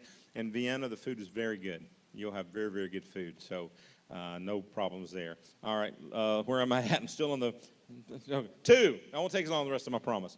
Remember that we've come to learn, not to teach. I may run across procedures that I feel are inefficient or attitudes that I feel are closed-minded. I'll resist the temptation to inform our host about how we do things. That's an American thing, right? I'll be open-minded to learning other people's methods and ideas. Brad, I could have you stand up and tell probably several stories of times we've watched people building stuff that we knew their way was not as good as ours. But you know what we do? We do it anyway. Sometimes they're doing stuff and you're thinking, oh, that's so backwards, but we just keep doing it unless we get a chance to get to know them or the missionary and say, look, if they'll do this, they'll save money. But we don't argue. We don't try to act like we know better. We try to be very humble, and that's hard to do when you see them doing something that's so simple to fix. Number 3, respect the host view of Christianity. I recognize that Christianity has many faces throughout the world and that the purpose of this trip is to serve, witness, and experience faith lived out in the new setting. Our job is not to go and straighten those people out. You know, unless we get invited to speak a Bible study, which I do sometimes, they'll have me teach pastors. That's different. But when we're working with church people, it's not our job to straighten out their doctrine, right?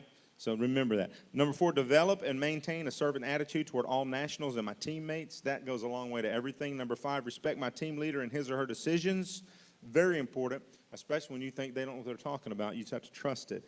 If they make a mistake, let them be the one to make the mistake, and they'll take responsibility. Number 6, refrain from gossip. Was anybody gossip today? You were gossip, and that's so not you.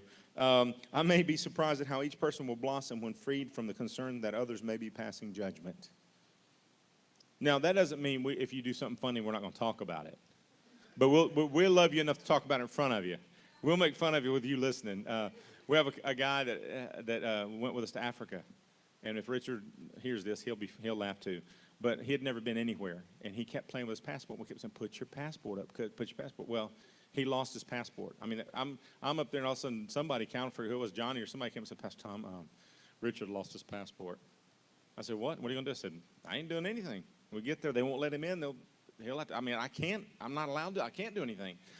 And so it's a long story. I mean, I can't tell you the whole story. I don't have time because it's really funny. Well, anyway, we're landing, and they found his passport in the garbage. He had thrown his passport away. So from then on, guess what his nickname was? Passport. Everybody will say, I'll say, Richard, I said, passport. Oh, yeah, I remember. so I'm not saying we won't do that, but we won't talk about you behind your back. We'll do it right in your face. Number 7, refrain from complaining. I know that travel can present numerous unexpected and undesired circumstances, but the rewards of conquering such circumstances are innumerable. Instead of whining and complaining, I'll be creative and supportive. Okay? Number 8, respect the work that is going on in the country with the particular ministry with which we're working. You know, don't ever go in there and say, man, they got 60 people? Come on. You know, I mean, I don't think anybody would do that way. But again, our actions, sometimes, you know, we don't want to belittle even by them thinking we think that. So we want to really champion them and smile and bless them, be very gracious. Number 9, attend all team preparation classes and meetings. That's a must, especially now that we don't have near as many meetings as we used to. Some of you used to travel with us years ago. We used to meet about 8 times. And now we've cut that down to about 2 or 3 after this because of this meeting. Number 10, fulfill all logistical requirements. I will comply with all requirements regarding passports, finances, shots, and so on. You know, I don't care if Aunt Mabel told you she went to Guatemala and didn't use a passport. You're not going with us without one. Because I can promise you this. You might get out of the country. You won't. But you might get out of the country with one. But I can't promise you'll get back in. And that's the most important thing. Ask Josie. We almost had to leave her in Miami or wherever it was, somewhere. What happened was her passport got stolen. She turned it in. She didn't know when she found the passport, it was the one that she thought she had lost. So when she ran it through, she got there. They didn't say anything. But coming back into this country, they flagged it because it was flagged as stolen. She got pulled aside. I'm like, what's going on? Somebody said, because she speaks Spanish. I said, no, 85% of the people in this line speak Spanish. But what it was that she was on a stolen passport. They got it straightened out. But, yeah. So, thank God we got her home. And as far as shots go, I think I'll say this again. All these trips right now, the only thing that's required is tetanus shot. But I won't, make you bring me a form. But the best way I can make you get your tetanus shot, please be up to date on your tetanus. Because there's so many different bugs and junk. And, even if you think you're not going to do work, every team does some work some point. And if you get cut on rusty nail or something, it's just, you don't want the treatment you'll have to get if they're not sure. So you want to make sure you get your tetanus up. That's right. Our nurses are nodding and stuff. Okay. Number 11, refrain from negative political comments or hostile discussions concerning our host country's politics. And don't get in a fight with them about America either, because some of them will bait you about Trump or whoever's in, whatever. So just try to stay out of all that stuff. Number 12, remember not to pursue any romantic involvement with my teammates, especially if you're not married to them. That's important. If my spouse is on the team, we will make every effort to interact with all members of the team, not just one another. Okay? Number 13, refrain, and that goes without saying, most countries do not have the same they don't do things the way we do them. If you went to an Asian country and you were just walking around holding hands, they'd probably freak out. Adults, teenagers are a little different now. They're a little bit more Americanized, like in Japan. But the Japanese cultures, they do not look romantically at each other, hold hands, hug, or anything in public. Adults don't. Aren't you glad we're not going to Japan? But my point is, different things, different places. So just try to be aware of that. Refrain from any activity that could be construed as romantic interest toward a national. I realize that certain activities that seem innocuous in my own culture may seem inappropriate in others. Like you might walk up and hug somebody, and in that culture, that means you're engaged. So be very, very careful, okay? And your particular place, we will show you. Some of you will be freaked out if you go to certain parts of Africa with me, because the places I'm known, Brad can tell you, the pastors' wives walk up and kiss me on the mouth. That's only a greeting for people that they feel like family and all that. And I remember Brad's face when the first time one of the pastor's wife walked up and kissed me on the mouth. Brad goes, "They gonna do that to me?" That's just if you get lucky, buddy. But there's just different greetings, different places. Abstain from the consumption of alcoholic beverages or the use of any tobacco or illegal drugs while on this expedition. We're not going to get in debate about alcohol or tobacco, but if you dip or you do any of that stuff, do not bring it with you. Most cultures frown on that. You might think it's legalistic or judgmental. We're going to live by what they believe on this one. And, I think you can go a few days without that. All right? All right, what I need you to do, any questions? Well, we'll go to questions later. If you would, go ahead and sign, unless you have a question about that particular policy, because before you sign it, you may want to ask, is there anything about that before you sign it? If you'd sign and date that and turn that back in, I will get you a copy of that, because that's my fault. We put these books together Friday, and Josie just did what I told her to, and we missed that. Keeping a copy for you. There's in the inner, one you just looked at in that leaf, you'll sign that and turn that back in. Just pass it down the row to your left all the way to the end, and Josie will get that.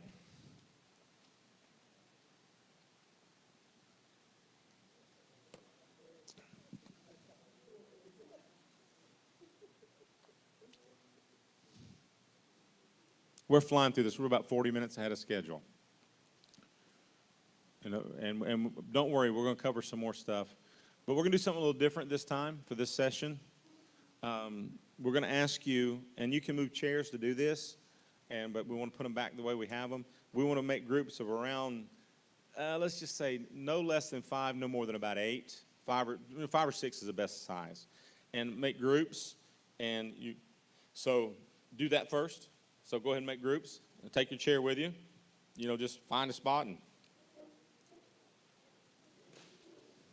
if you're watching online, you can make your own group.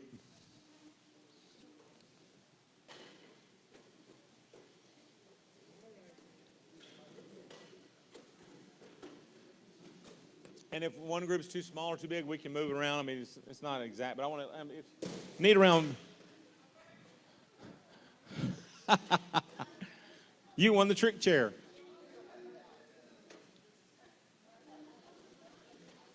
Okay. We got 5 over there. Good. Okay, that's good. That's good sizes. Okay, here's what I want you to do. There in your book, the next session, there's an article. This is something I wrote years ago. I'm going to tell you something. I just bought a new missions training manual. Just thought I showed this to Josie. And it's from a big company. And I start looking through it, and I start showing it to Josie. I said, "Look at this. You seen this before?" And they have taken part of my manual that I wrote, and they're using it in their book that I just bought. And this right here is in their manual. You remember how many, when we've done it before, we did burning and building bridges. You remember that? I wrote that. That's in their thing. I don't know how they got it, but I've given it to a lot of organizations, but I think probably they got it from an organization, and they printed it in their notebook that they're selling. So we're famous without being famous. But anyway, I wrote this several years ago, Adjusting to a New Culture. and it's something we use. And normally we put it in your team manual, but now we're going to cover it here.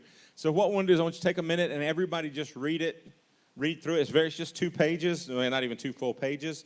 And then I want you to take a few minutes. We're going to take some time to discuss this. And you've got discussion questions there in your notebook. So I want you to we're going to take a few minutes, let you read it. Take about 10 minutes, read through it, and then I want you to discuss this. If somebody needs to lead it, you can, and kind of go through this. And if there's somebody, maybe there might be someone in your group that really has some practical experience because you've done it before. You might give each other pointers. But let's take a few minutes and discuss this, and that'll be a different way of going through this. So let's take about 10 minutes or so.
Oh, sometimes it seems impossible. Did you give your body up to forge my trust? Did you give your body up just to suffer for my savage love?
Christ alone, my hope is found. He is my light, my strength, my song.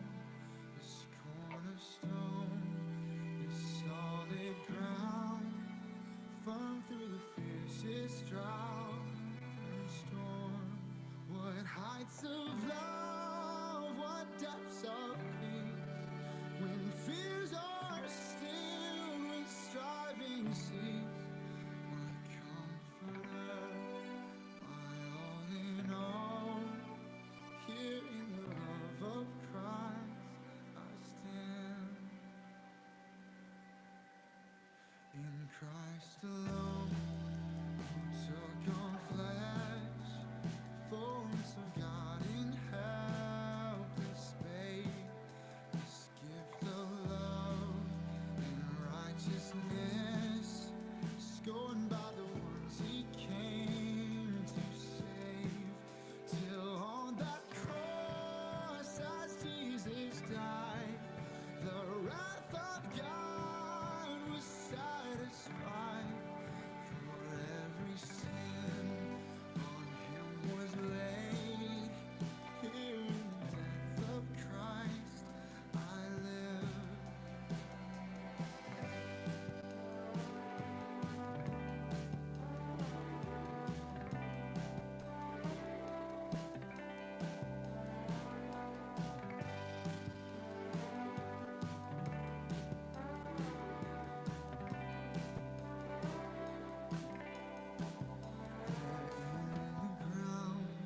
His body lay, light of the world by darkness slain, then bursting forth in glorious day, up from the grave he rose again,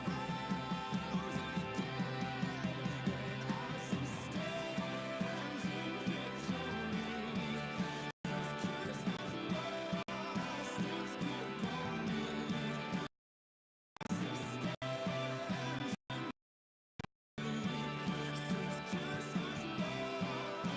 grip on me.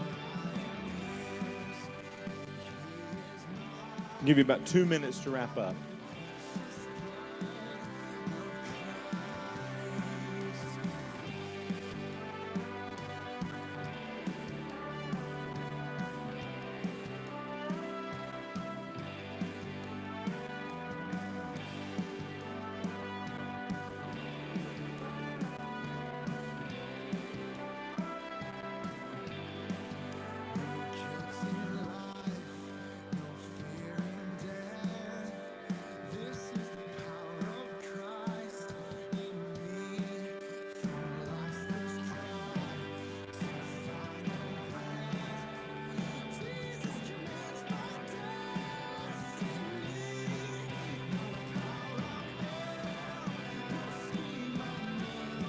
Okay, let's go and bring our chairs back and set them back in, and let's get back up here. I'm hearing some great discussion, and I mean, you just covered, stuff that would take us 30 or 40 minutes to teach, and so that saves some time. And those chairs have removable backs. Apparently, some of them will take off on you.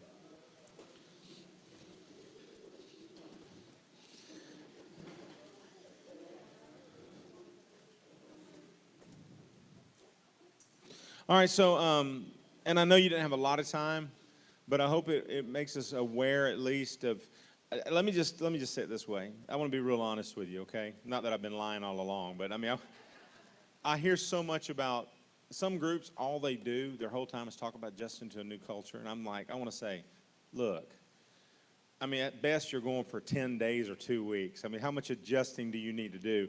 So really, our adjustment comes more in just practical ways we look and talk. And I heard a lot of that going on. I thought it was a really good discussion.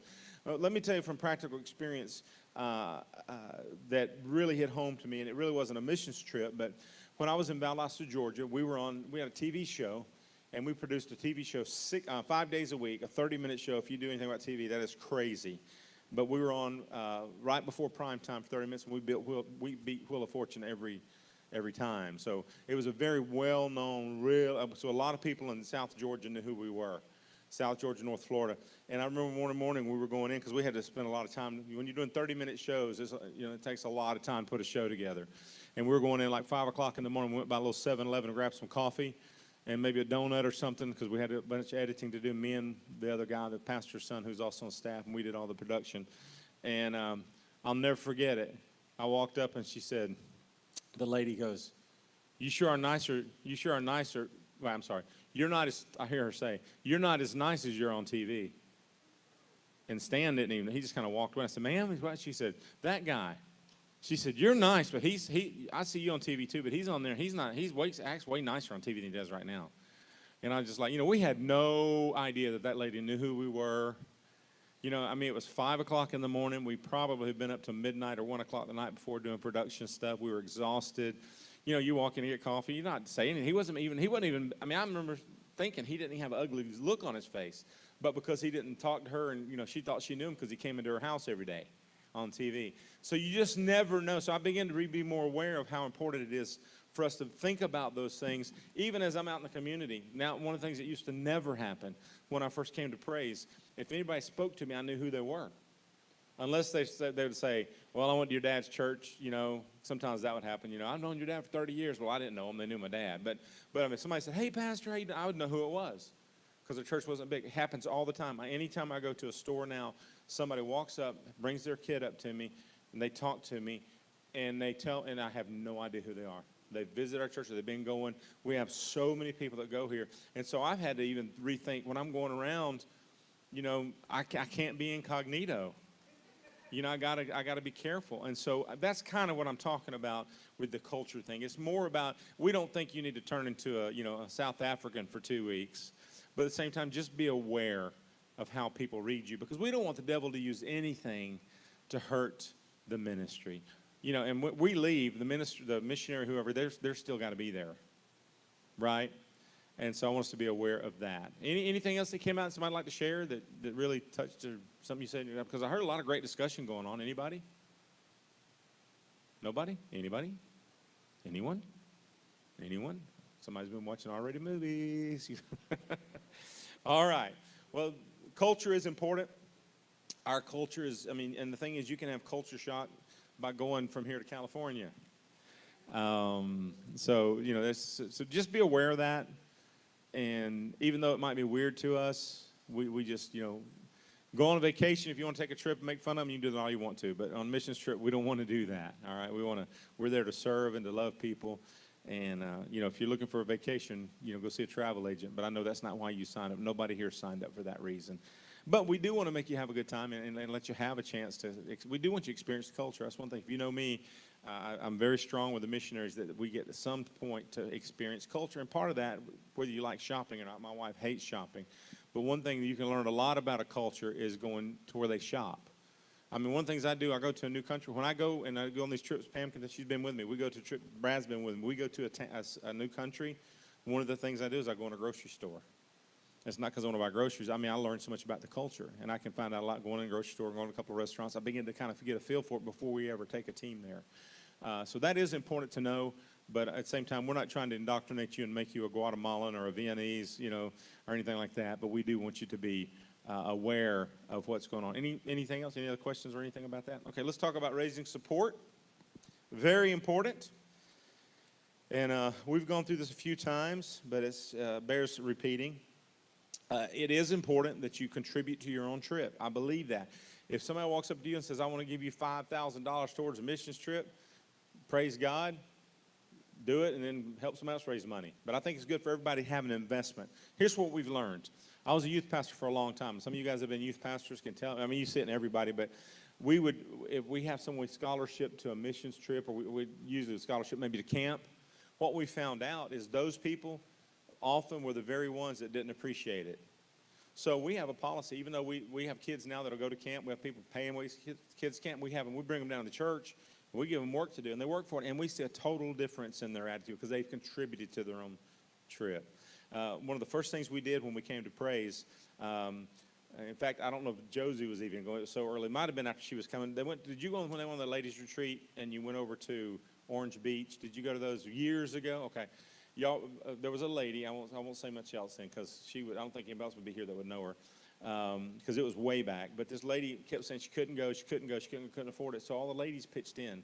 And most of the ladies didn't have the money. They sacrificed and paid her way. And it was like $300 because they stayed in 2 nights on the beach hotel. And it was a conference they were doing. And so they paid her way, and they get there, and they go to the outlet mall, and she proceeds to spend $1,200 shopping with this cash her husband gave her. Well, that's fine if she spends $1,200, but she was poor mouthing.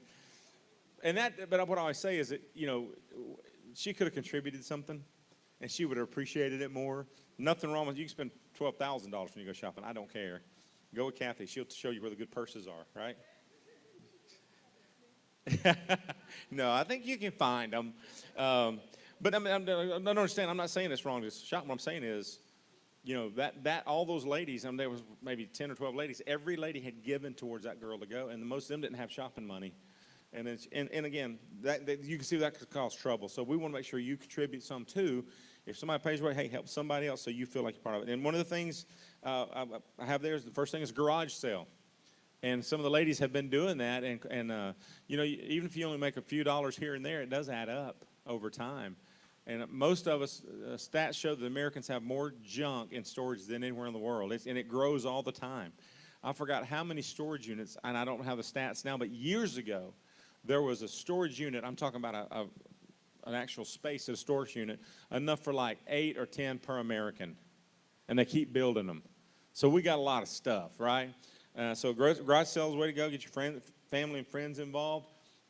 If you pick the right weekend, got the right stuff, you can make $300, $400, $500 right there. If all you do is make your spending money when you do go shopping, then that's fine too. The good thing about going to some of these countries like Guatemala, when you exchange your money, or you exchange your money in South Africa and you get like 10 or 12 to 1, man, you give them $100, you got 1,200 of theirs. It's like, wow, I feel like a rich man. So that works real well. Secondly, are you good at something? Sometimes people come to me, I still have the money. How am I going to do this? And I'll ask them, what are you good at? So I say, use your talents to raise money. And we've had people do things like paint, and I mean paint art, but I mean like, I'm a good painter. I said, well, see if somebody needs a bedroom painted. We've had guys go paint somebody's bedroom or their kitchen and make a few $100s on the side to pay on the missions trip. We've had photographers. We've had craft people. My buddy Roger, who went with us to Africa a few years ago, one of my young men, that's one of my sons in the faith. We were going all the time, and he had the ability, because their family business, to always go, but he had to pay his way. I didn't pay his way. And so he did stuff like he found down in South Florida, there's a lot of commercial farms. And he went to one of the farmers and said, hey, what do you do with your cold watermelons? And he says, we just leave them there for the hogs. He said, well, can I pick them up? He goes, yeah. He said, well, what does it cost me? He said, you can have them for free. So he'd take his pickup truck when they went through and gleaned it, and he'd take it to gleanings, and he would end up with 300 or 400 watermelons in the back of his truck, and he'd sit on the side of US 41 in Fort Myers one afternoon, and he'd raise $400. And back then, we went to Guatemala for about $400. So he'd pay for his trip. When he'd go load them up, all it took was him, and he'd get some guys to help him load them up and sell them. So you can be creative. And that's the last thing there it says in your notes there. Be creative. Because, you hear me say this all the time. We've never had anybody sign up for a trip and not go because of money, if they tried. But I've had people give up. But, we don't want you to sit in your house praying that Ed McMahon shows up and drops an envelope in your mailbox. The next thing, and some people hate this, but this works so well, send support letters. Now, if you've been more than once, these don't work as well, okay? So I'm not, but especially if it's your first time or the first time in a long time, support letters I get these all the time from people, and I just about always send, if I know them, I send money for them. And there's a sample on the next page. We'll go over that in just a minute. And we'll talk about that. But before we get to that, what we tell you to do is list everyone you can think of. Sit down with your family. Now, outside the church, we don't want you to send these to people in the church because many of them are already supporting somebody. We don't want them to be torn about, we're already going to them for dinners and all that. So we want to try to keep this outside the church. But list everybody you can think of. Don't assume someone won't give. I always tell a story about a family member we have that years ago, the first time Brandon was going on a missions trip, he was 4 years old. I was taking my whole family. Brad was 2, Brandon was 4. And I did all those trips. I always raised my own money. And so we had never done letters, and I taught everybody else how to do it, and we'd raise thousands of dollars. I said, well, let's just do letters. And so this certain uncle that I had, I thought, he'll never give us money. There's no way he'll give us money. He's so tight. And so I said, I'm going to do what I tell him. I'm going to send it anyway. So I sent it to him. Would you know that guy sent us a $500 check? And that was in 1988 money. So that's about $1,500 or $2,000 today, huh? And it paid both my boys' ways, paid for their airline tickets. And so we raised all our money that way. And so list everybody you can think of and plan on sending out at least 50 letters. Because what we found out, the average gift still on response is at least $25 to $50. In fact, Josie can tell you, we rarely get a 25 now. Most of them are 50 or more, aren't they? When we do get the letters. So if you send out 50 letters and you got 50% response, and that's 25, and you got $50 average, that's, what, $1,100 bucks. So that's a good chunk, and most time you're going to get, you'll have people that the ones you think will give you 500 will give you 50, the ones they give 50 will give you 500. So we'll show you how to do that. Use your own words, and be sure to send a self-addressed stamped envelope in the mail so that they just stick it in there. In fact, I recommend you just have it mailed to the church. I'll tell you how to do that in a minute. Here's the letter. Look at the letter very quickly. Obviously, this is just, you word it your own self. You see it, dear so-and-so, I say type these up. I've had people photocopy this. Please don't do that, because, we want you to do your own letter.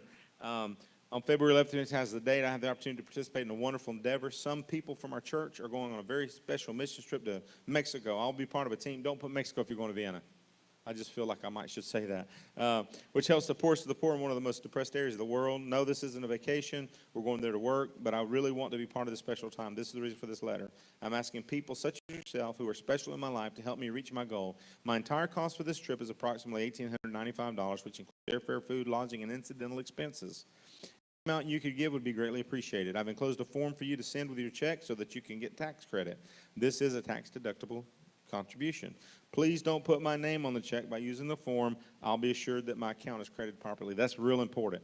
By law, if they put your name on there, we cannot give them, we can take their money, but legally we're not supposed to give them tax credit, because they can't legally say this is for Pam. They can say this is for the church, and the church can say, well, we're going to help Pam go. The IRS knows we do that, but this is their laws. We're not breaking the law, but we're right on the edge of what they allow us to do. This is how they tell us to do it. Whether or not you feel that you can help financially, please begin to pray for me and for the rest of the team. After all, that is the most important thing you can do.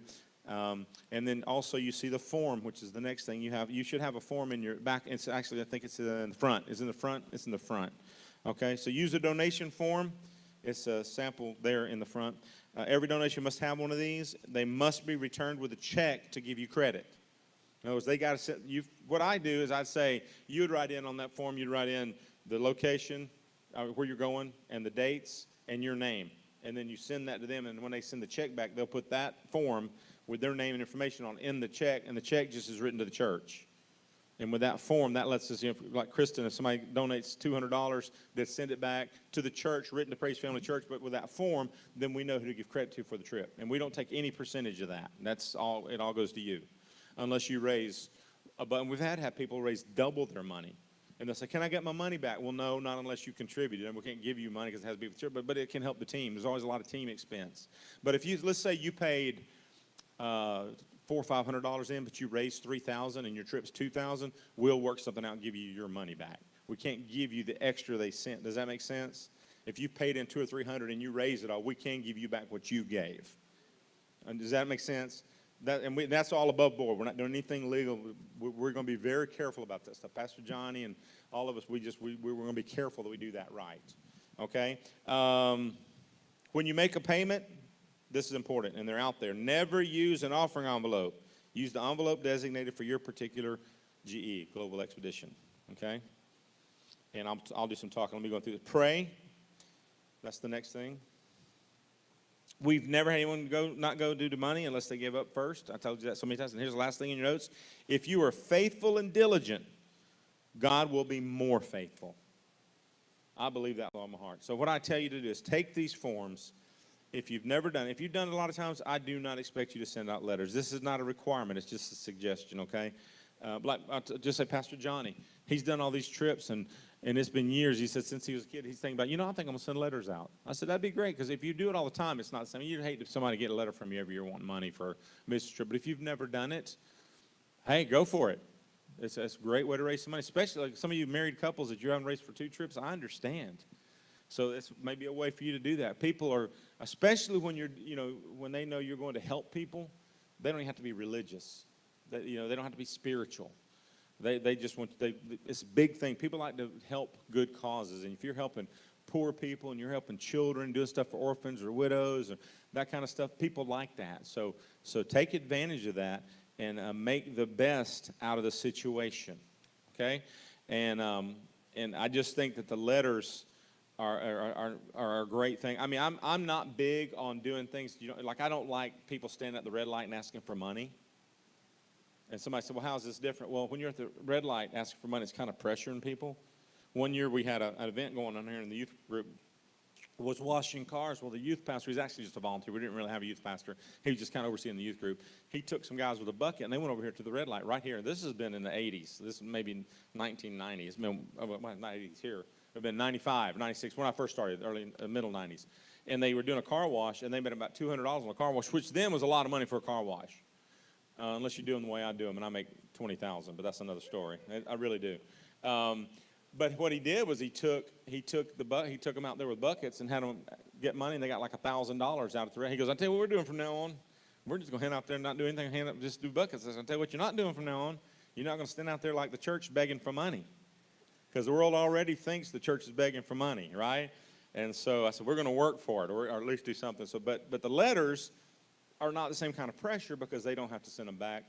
But you'll be surprised who I would say that the response for most people across the board is well over 50%. For some people, it's 80% or so because of who they send them to. But the point is, don't just sit back and wait and hope God comes through. He will add blessing to what you do after. Some of you ladies, don't get discouraged. You've been doing week after week after week yard sale, but you know what? That's chipping away. It's chipping away. God will honor that effort. And the guys, us going to South Africa, we tried to do something different because we didn't want to keep hammering the same place. And, only so much money goes out. We don't make a lot off the missions dinners. That's really expense money. And so if you already divide it two ways, it's tough. And we're not doing any more dinners until the fall now. So that's why we came up with our dinner and auction. By the way, guys, I've got your brochures before you leave today. We'll give those to you. Any other about fundraising that I missed, guys?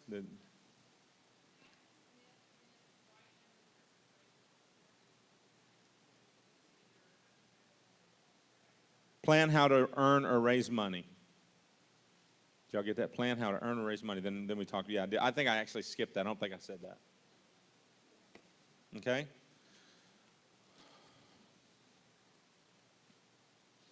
And the other thing I do is say, if you got a team, if you got a couple of friends on the team, just get together and say, what can we do? What can we do? I remember so many times I've had people do some really creative things. But one of the things I don't like is I don't want us all just copying each other. Hey, I work for them because I was raised in the church. Maybe you know, I love my home church, Calvary Assembly. But I used to tell my dad, if somebody came up with a fundraiser, Josh used to be there, he can tell you, if they come up with a fundraiser, then everybody did it. Like they started selling Boston butts, smoked butts. Well, then every weekend somebody's selling for some other missions team or something, right? And so we try not to do that. We try to do some, that's like our missions dinners for Wednesday. I've had people say, hey, can we do some dinners on Wednesday night for something? Nope. We're going to do missions trips. That's all we're doing. So, but there are creative ways to do things. In fact, I'm doing something I don't want anybody else to do. But I'm actually doing for the missions team. It's actually for me and Pastor Johnny and our group of guys that have to raise all the extra money. We've got a special shirt we're going to be printing that says, My Heart Belongs to Africa. And we're going to be selling those. And all the money that makes them will go towards our expenses. We've got to raise a bunch of expenses to pay for the building we're doing. We've got to raise about $10,000 to $15,000. So you will be allowed to buy one of those. And we should hope that we got those in production now. We hope to have them in the next couple of weeks. So, all right, we're going to take a 5-minute break this time. All right, restroom break, whatever, 5 minutes. And then, believe it or not, we're going to come back and wrap this up.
secrets that you keep is the only thing worth rising for.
All right, we're going to get started back. I'm going to draw for a few more prizes. Hope you still got your tickets. We're going to draw for some. And Melinda was so kind to seed hers back in because she said she's not going until next year, and she just seeded for somebody that's going this year to win it. So we'll give that away. The number is 829. 829. All right, Justin. There you go. That's sunscreen and a clue game, travel stuff. All right. Y'all are so excited. 818. All right, David. David got a little duffel bag. It's got a skip bow and a men's travel stuff in there. There you go. All right, we'll save the rest for the end. All right, we got 3 more we'll give away. All right, let's get to this. And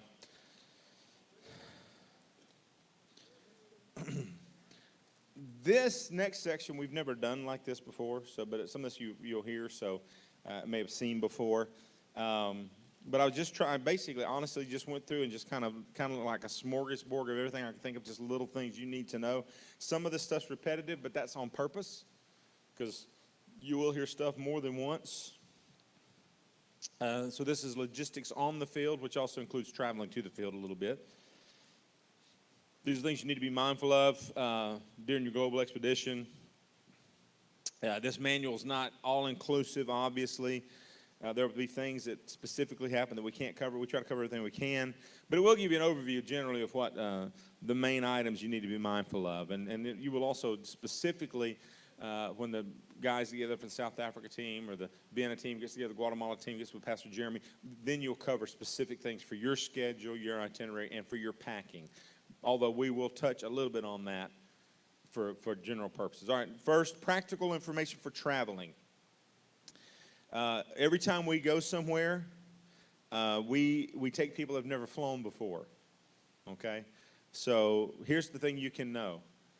And I'm pretty sure I can say this for all the people that are taking the teams, all right?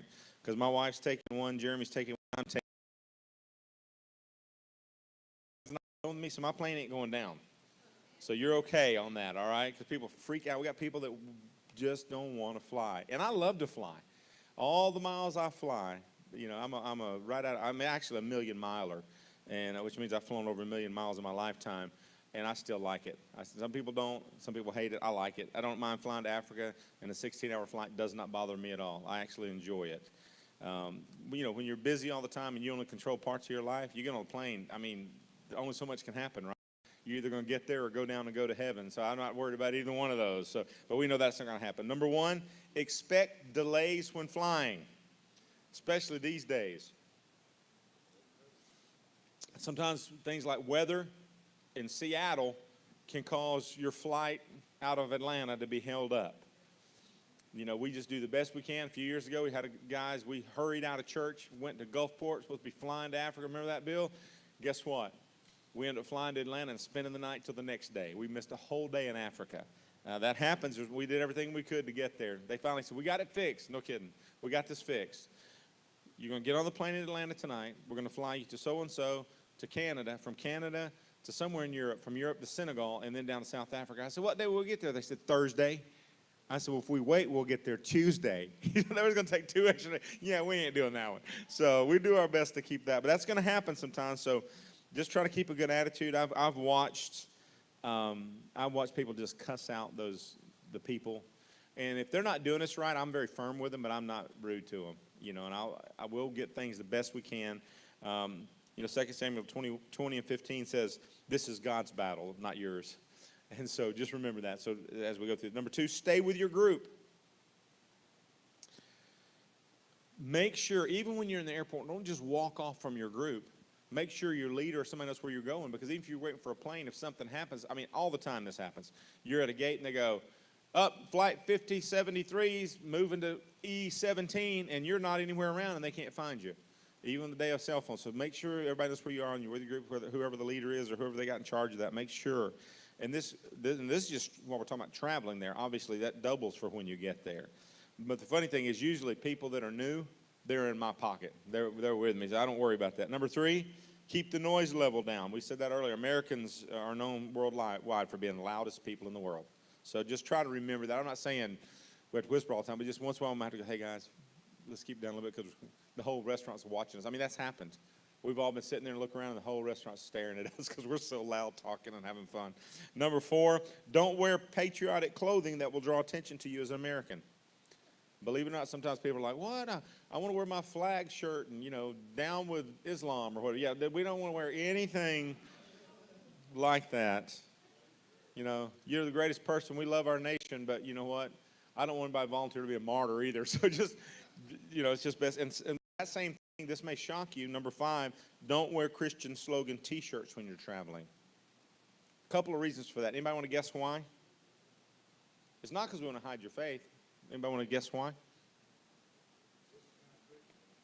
Tommy just said it. How many of you ever traveled through Atlanta Airport and seen another youth group going through? How were they acting? Wild and crazy. And here's what I hear the workers, oh, stupid Christian group. I hear them do it all the time. I'm traveling all the time. I groups. And because you get a pack mentality. Men can do this, women can do this. We can get a pack mentality, forget where we are, get loud and all that. But, you get a youth group, especially if they got a youth pastor, would rather be cool than leader.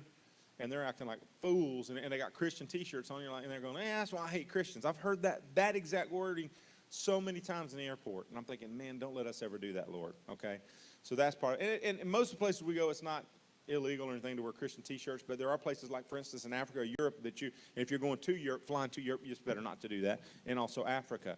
Where we go in Africa is safe, but you don't know who's on the plane with you. You don't know who's in the airport. It's just best not to do that, okay? It's not because we're ashamed of being Christians.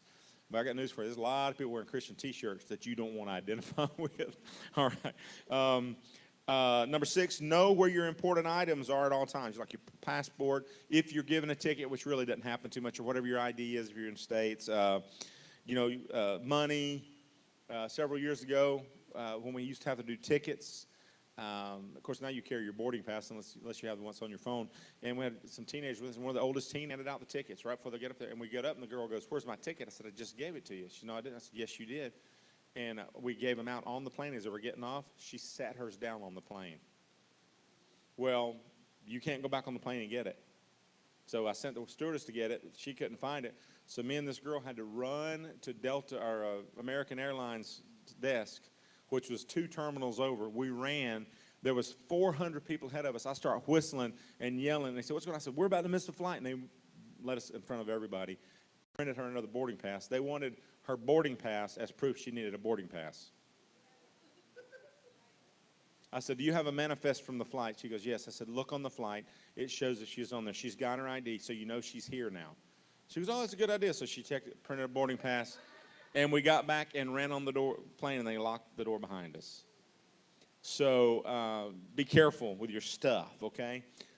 Passports, really, seriously, they're worth a lot of money in most countries, tens of thousands of dollars, even when it's signed. But make sure if you get a new passport, you sign it, because the first thing they're supposed to tell you, you can't use it if it's not signed. But what they'll usually do is tell you to sign it. But there's a place that needs to be signed, make sure it's signed.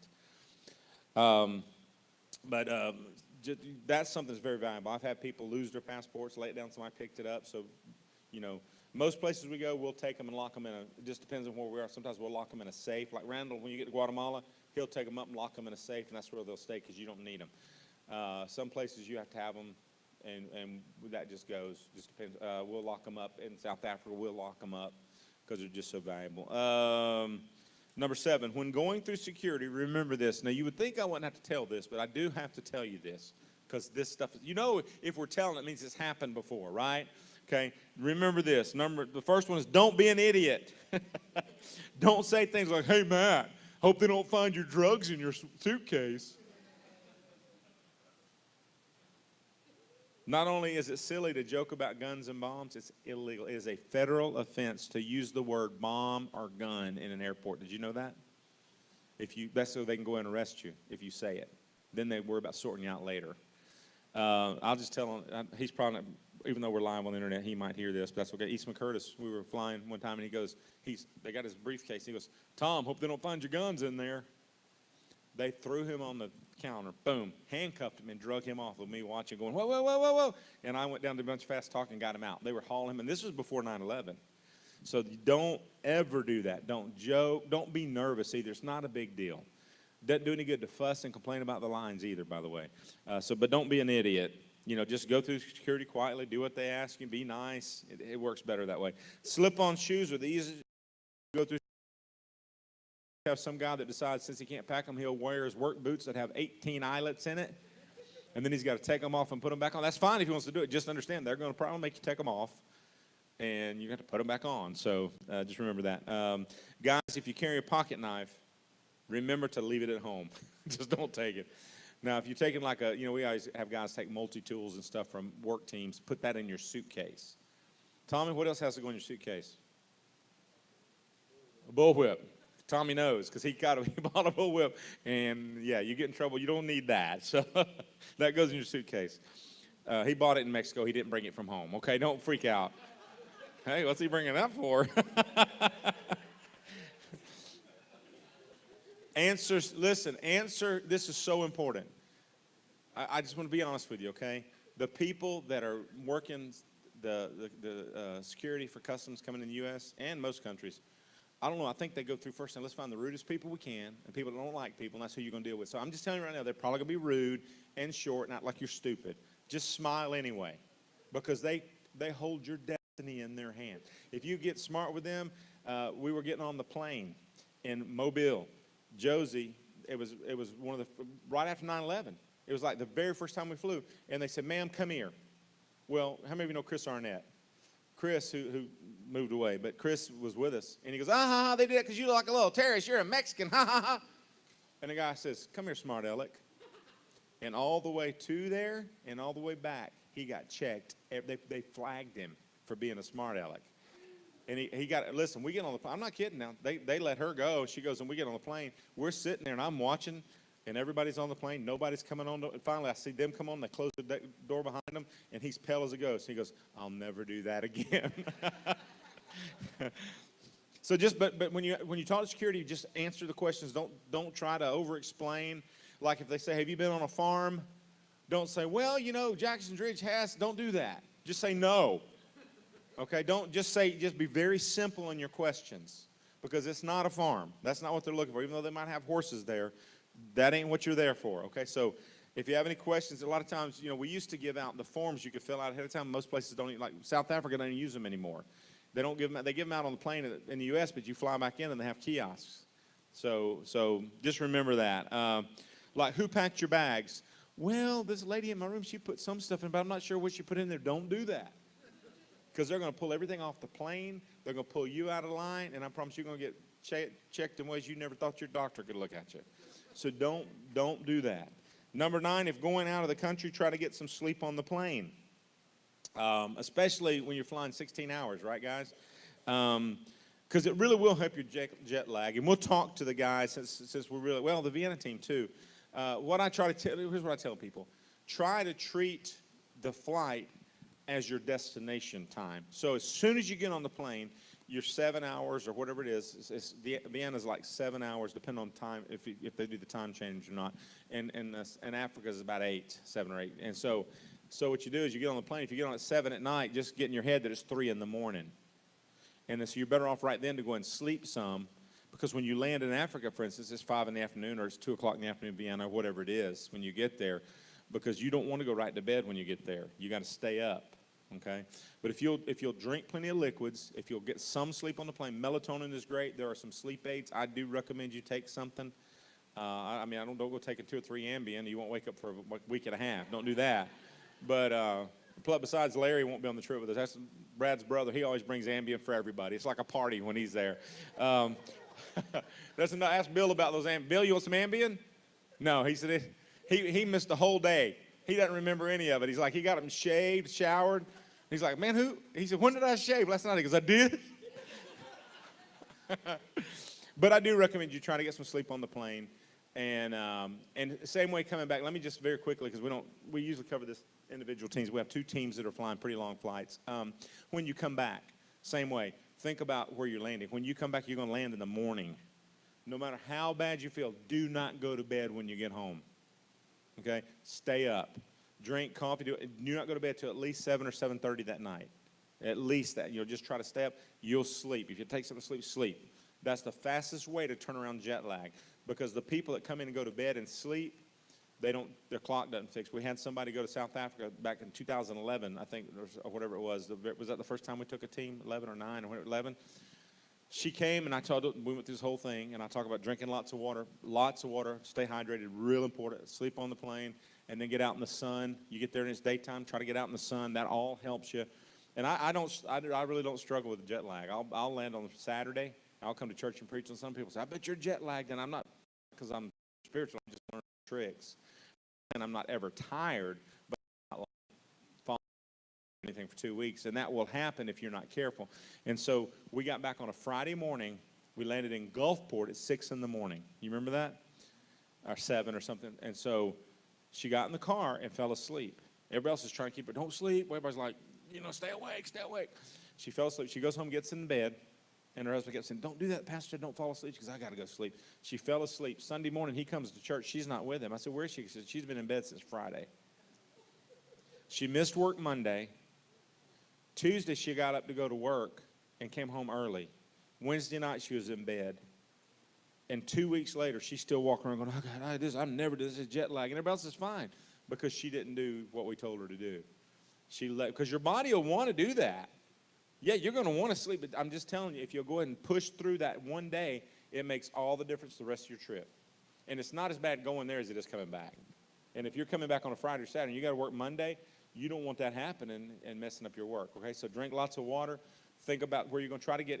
Most of us we don't like it, but we can exist on 3 or 4 hours sleep as long as we don't have to do it several nights. So if you can just get a little sleep on the plane and then stay awake until bedtime, and then, for instance, depending on when you land, then you get going the next day. Usually you'll kind of shake it off pretty quick, okay?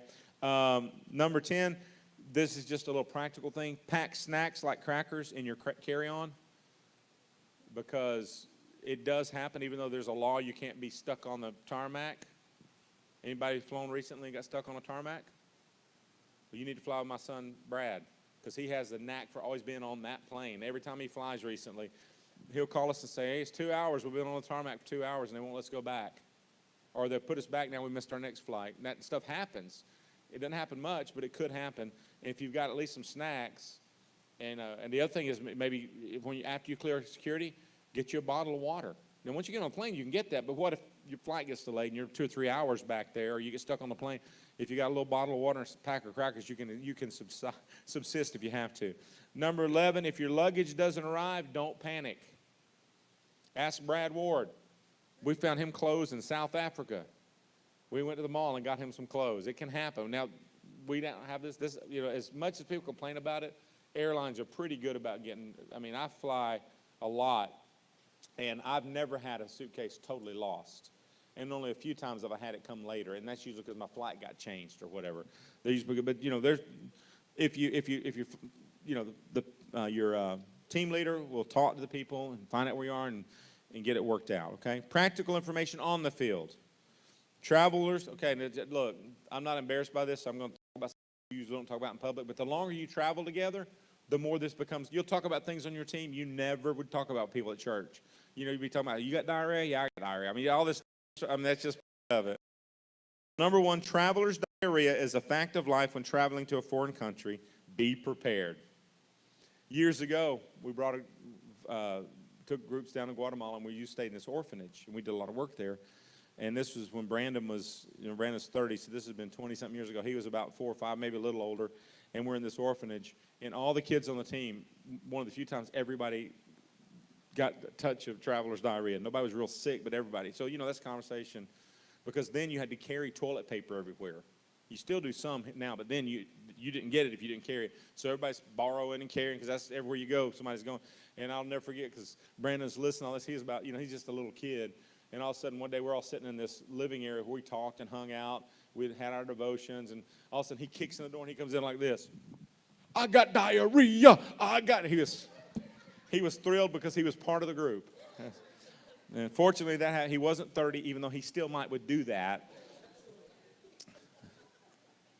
Brush your teeth with bottled water. Sometimes they'll give you purified water. You will be told. Most places we go, restaurants and hotels and all automatically give us that. But if you end up going to a place that doesn't have that, if you're not sure, it's okay to ask. Okay. And we always have people that'll try. We were in Mexico on one of those trips that Pam was talking about, and we stayed in the same hotel. We knew these people, and I had guys that had been on 2 or 3 trips, and they're like, "I've been brushing my teeth in this water." I said, "Really?" And they said, "Yeah." I said, "Man, that's crazy." He goes, "Oh, it didn't bother me." I said, "Well, come here." So I took him around back, and I knew where the cistern was for that, and I lifted it up, and this nasty green water was there, and there were frogs in it and bugs. And they said, "What's that?" I said, "That's what you're drinking, because that's what goes straight into the room." Yeah, they decided to use bottled water after that.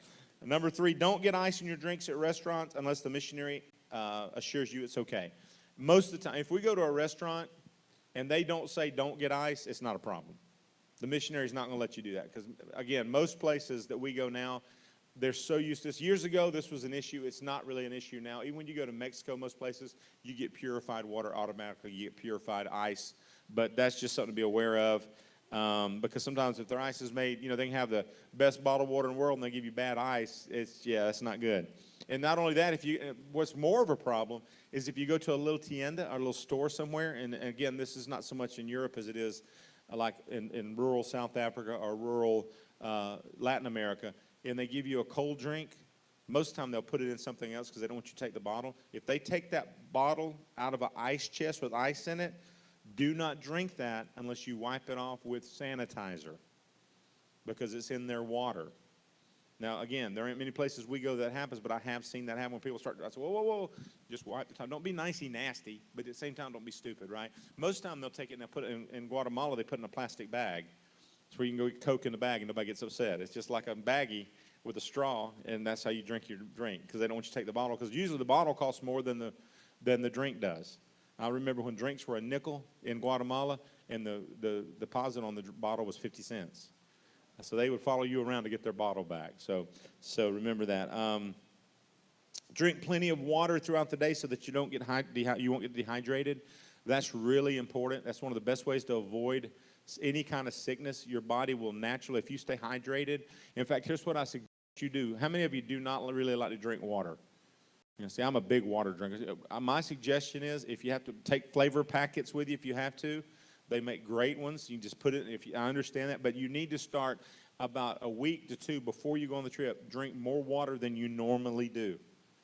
Substitute water for your tea or for your Coke. Drink, get you a half-gallon jug and make yourself drink that every day if you're not already doing that, so that when you get on that plane, you're already hydrated, because you will immediately dehydrate at 30,000 feet.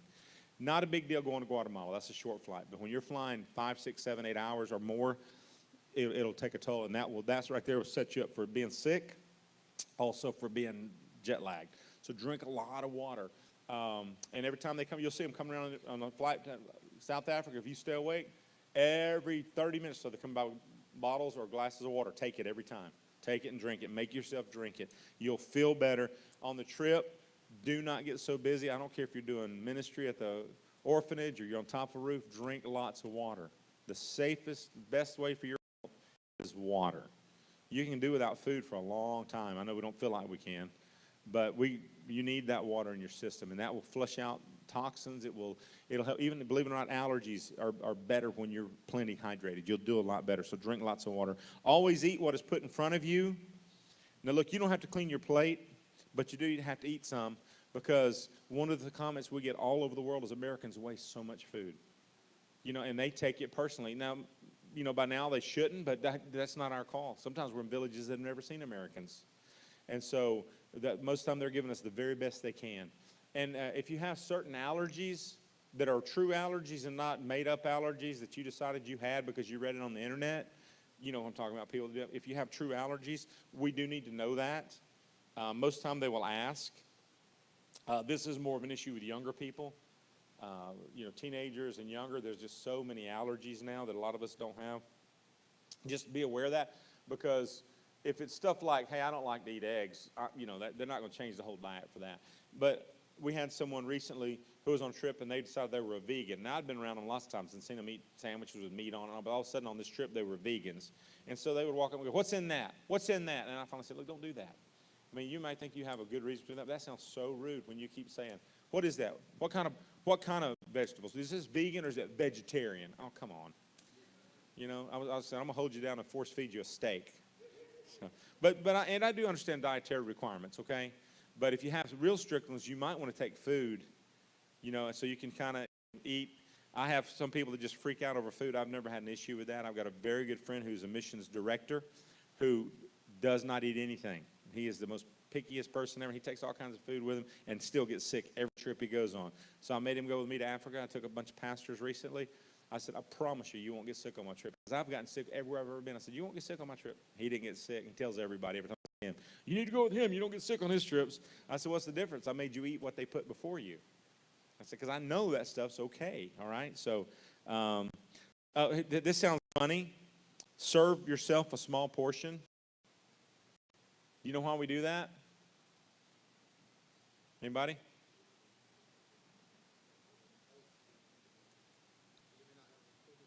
Because you don't know who else has got to eat. Here's what usually happens. Most places we go, most cultures, they come in there to feed us, and if there's 20 or 10 or whatever of us, they bring food for us and for all their people.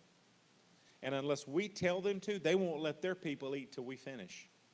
And we were on a trip a few years ago, and the pastor and his wife, little small church we were building, come riding up with food, a bucket about, I think, this big, for our team, but his family, his wife and 2 kids were supposed to eat with us, and I watched guys from our team go up there and get like 10 portions to start with.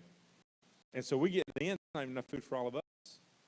So you be careful. It's always better, kind of like the same principle, sit at the head table, unless you're asked. Just take a little bit, and if there's more, you can go back and get more. But, man, I'd hate for the pastor or his wife not get to eat, or somebody that's working with us not get to eat, because we're eating like Americans. Again, nobody does portions like we do, so just remember that. Number 7, use hand sanitizer often, but be careful and be discreet when you do it. You know, we walked away from an orphanage one day, and I looked over, and there were several of these ladies from our church going, oh, my, here. And the people were standing there watching us. Oh, my God, what if I, because we'd seen lice in their hair and stuff, and they're like, oh, I'm like, let's take this on the bus, guys. Be careful when you do that, okay? But it is wise to keep your hands clean. And, you know, they say we could knock out the common cold if everybody washed their hands the way they should. I don't know how true that is, but it's sure not a bad idea. So I do suggest you do that. Use bug spray, depending on where you are. Different places are different, but a lot of places in the world, you get bit by a mosquito, they can carry disease. One of my best friends, John Easter, travels all over the world, especially he does 300,000 miles a year. I'll talk to him on Monday, and he'll be at his office in Springfield. I'll talk to him on Wednesday. He'll be in Tanzania. I'll talk to him the next Monday. He'll be in Malawi. I mean, he travels all the time, travels all over the world. We took a group of pastors for Africa's Hope. Y'all remember last year? He got malaria. And he's traveled all the time. I mean, so that does happen. So, so it's a good idea to carry bug spray, depending on where you go.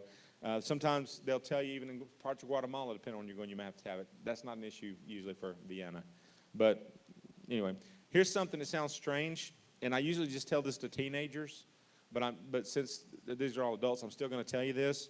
Repack your items every day. And what I mean by that is you kind of go through. Because what happens so often is 2 things. People will get there, and like the last day they'll come and go, you know what? I've had this whole time. I've been doing without this, and this has been my suitcase the whole time because they forgot it was in there, or they don't have some of their clothes they needed, or whatever. And this kind of keeps you. What it does. Let me ask, why do you think I have you do that? what does it make you do? It makes you clean up. So that we're not in a place and they walk in, oh my Lord, look at these pigs. We don't want to be, and then that's really not usually an issue with adults, but I still touch on it with this just in case. Okay, that does help you. Number 10, be smart if you use a public computer. This probably applies more to the people going to Europe than anybody else on this time. Very, very common to see our internet cafes and stuff more than you see them here. So if you do happen to use a public computer, be careful that you don't leave any, like if you say, hey, you know what, I found this on eBay, I'm going to go and order it, it'll be there when I get home. Make sure you don't leave that information on that computer, because a lot of people have done stuff like that and got their identity stolen, their credit card stolen, so just be careful. Number 11, it's very possible that you will get homesick. Just get used to it. If it's your first time out of the country, if you're away from your kids for the first time, that happens to moms sometimes. That's very understandable. Being in a different culture, being out of your comfort zone can take a toll, but it will pass. Just pray and be positive. It's okay to share with your team, but try to be positive about it, and you'll get through it. Okay, we do see this happen sometimes. That's why I tell people, hey, if you have music on your phone and you bring your phone, you know, bring some earbuds of some kind and listen to praise and worship. Just spend some more time with the Lord and use that to combat that, and you'll be fine. Number 12, you'll hear this. This is the third time today. Don't complain. All right. You know, there's going to be a lot of silly things about the U.S. that you're going to miss. I mean, there'll be things you never thought you'd miss that you will miss. It might be ice. It might be your soft bed. It might be Cheetos. But there'll be something you miss. But there's no reason to complain, especially around the nationals or around our missionaries and the ones that are hosting us trying to help us. You know, it's just a week or two of our life. We can get through it. We can survive it, right? It's funny because everybody else in the world has a whole different idea. When we say iced tea, we fill up a glass with ice and then put tea in it, right? Everywhere else in the world fills up your glass and puts a cube in it. In fact, in Guatemala, they would tell you if you drink something with ice in it, you will get a cold. They believe that, and they cannot believe we will drink something with ice in it. That just blows their mind. Different cultures. Be careful about what you say, especially around your translators. I got to take Pam on a very unique adventure. One of her first time ever in Africa. We went to Ethiopia, and our guards were Muslims. And we had to be we couldn't even say we were missionaries. They couldn't know that.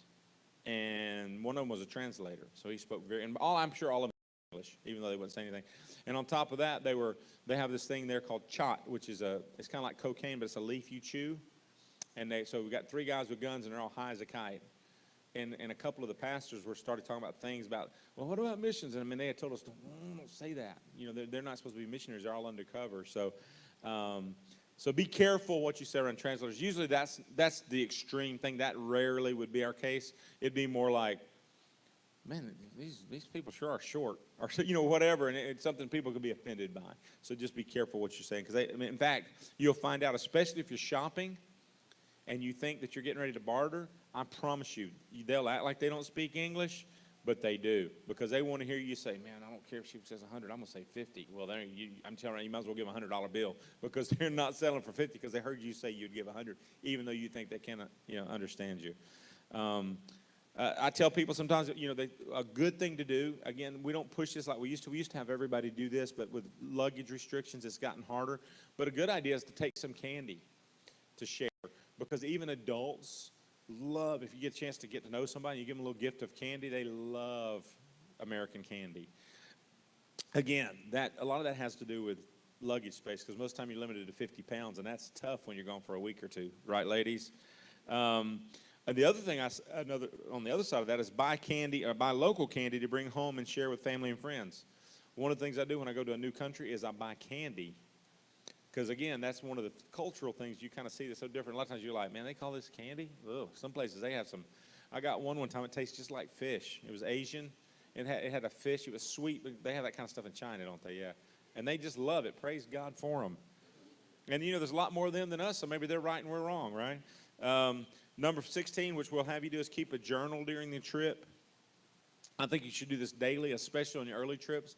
But I say this all the time. I've got journals. Sometimes I'll go back 20 years and open a journal, and whatever I was experiencing that moment comes back to me, because I start reading that and I go, wow, I feel that again, I sense that again, and it helps you. Plus, when you start trying to tell everybody about the trip, you're going to think you remember. You won't, because I mean that week you're gone for a week or 2 weeks, from Monday to Friday. All of a sudden you go like, wow, Monday seems like so long ago. And then somebody will say, Yanni will say, you know, when that little girl said so and so, and you'll go, oh, I forgot about that. But if you write it down, it helps you when you start sharing, especially if you got people that sponsored you and helped you. You want to be able to tell them some things. That's a good way to remember. Try to disengage with America and embrace where you are. And this is really a generational thing more than anything else. I don't find the adults too much having an issue with this. We do with millennials and younger because they're so used to being, you know, no interactions ever face to face. And so they like to put their earplugs in and do their own thing. And so we try to frown on that. Even though if you're in a place and you can call, we ask you to kind of try to disengage, you know, so you can embrace where you are. You know, just understand this is where I am. There was a time when we couldn't call home. I remember when we did missions trips and we couldn't call home one single time. And we finally got to the place when we got where we could call one time while we're gone. That was a huge deal. Now, most places we go, people get international planes. They're calling every day, texting every day. It's just like they never left. So I suggest you don't do that, okay? Try to disengage. If you can, leave your cell phone at home if you don't need it. Some people bring it because it's their phone. Because it's their camera. Let me tell you something. If you're going to places that you want to take good pictures, the iPhone does take great pictures. But I promise you, I don't care how good your iPhone is, if you go on African safari and you see a giraffe right over there and you take it with your iPhone, it's going to look like an iPhone picture. Okay, it does great. It is not, you need to get a camera with a lens on it for taking those kind of pictures. So if you're only taking, because it's your best camera, you know, try to invest and get you a good camera, especially if you're going to Vienna. Vienna's beautiful, ladies. If you haven't been there, the architecture is some of the best in the world. It's a beautiful place. You're going to want to take pictures. Your iPhone just won't do it justice. Now, iPhones are great cameras. They take good pictures, but only certain things, portraits, things like that. But if you want to take like the top of the cathedral and all that, there's just so much more you can do if you've got that kind of camera. Let me see where I'm at. Keep a journal. Okay. Be mindful of how you interact with the nationals, especially if you're single. In my notes, I put, you don't want to be too friendly and end up engaged. and years ago, when we used to go to Guatemala to the villages, we take these young guys that weren't married. A couple of them were engaged, but these were guys that were training for ministry. And these girls, we were meeting people coming to cook for us, and they were sending these young ladies to cook that were married, but their husbands are 35, but they're like 14 or 15. That's just that culture. And they all got babies. And I'll never forget, there was a girl, she was 17 years old, and they brought her because they were hoping they would find her a husband because she was the old maid in the village because she was 17 and not married. And I had to keep my guys on. I had to say, be careful. You can't, because if you just try to be too nice to them, they'll take that wrong and think you're, going to take them home, so be careful. Remember why you signed up for this global expedition. Philippians 2:14, don't complain about anything. Keep a positive attitude. Do everything without grumbling or arguing. Okay? Very, very, very important. All right. I'm not going to, okay, because of the time, there's some appendices there. Do's and don'ts, no-nos with missionaries, passport information. By the way, there's the passport information, plus in your back of your notebook there, we actually gave you an application. If you haven't done your passport, I don't care if you're not going for several months, get your passport. They can drag it out. And I want to tell you, the State Department does not care if you miss your trip. So go ahead and get your passport. And I do suggest, Grand Bay is a great place to go because there's not usually a wait. The Mobile office makes you make an appointment. And you can go down there, and there'll be nobody in there, nobody. And you walk in, they'll go, do you have an appointment? Like, there's nobody there. But Grand Bay and also Daphne. But Daphne's gotten a lot busier because everybody knows about it. The Grand Bay office usually is not that busy. Okay? All right, so what we're going to do right now, we're going to draw here in just a minute, and then we're going to close. Got some more stuff to draw to give away. But let me do Q&A. Any Q&A? Any question at all? Anything you can think of that I didn't cover? No question is stupid. No question is bad. If it's something I think you'll cover with your team, I'll tell you. If I can answer it, I will. No questions? I've never had no questions. Yes.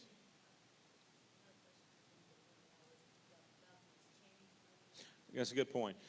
She said what usually somebody asks about is about exchanging money. And every team is different. Now, certain banks now, you can exchange your money. And actually, lately, when we've exchanged with our own bank, we got more money than we got on the field. When you go to Europe, they will tell you, do not ask them to exchange money. So they suggest you either exchange money ahead of time. What they suggest you do instead of carrying money around is carry your ATM and get money from an ATM there. That's what I did when I was in Vienna before. There's a $3 or $4 charge, but it's way safer than carrying your cash. And so that's what they suggest teams to do. In fact, Pam will cover that with the team as you get closer. So South Africa, you can exchange in the airport, but we've had really good luck, like Wells Fargo. If you're doing, I think, at least $200, they'll exchange it and send it to you, right to your office, as long as you give them a few days. And you can watch the exchange rate right now. The South Africa exchange rate has been hovering between 10 and 12 to 1. The other day it was right at 12. So you know, our money's pretty valuable. Guatemala has always been somewhere between 8 and 10 to 1, somewhere in that neighborhood. The worst it's ever been is about 6. The best it's ever been is about 12. It's usually around 8 to 10. I don't know what it is today. So, you know, I don't know what, you know, we don't know. You know, somebody plays the numbers. There's people that actually play that and make money off of it. But my suggestion is, like Randall in Guatemala, he will do money for you. But if you want to get it ahead of time, there's some of us that travel all the time.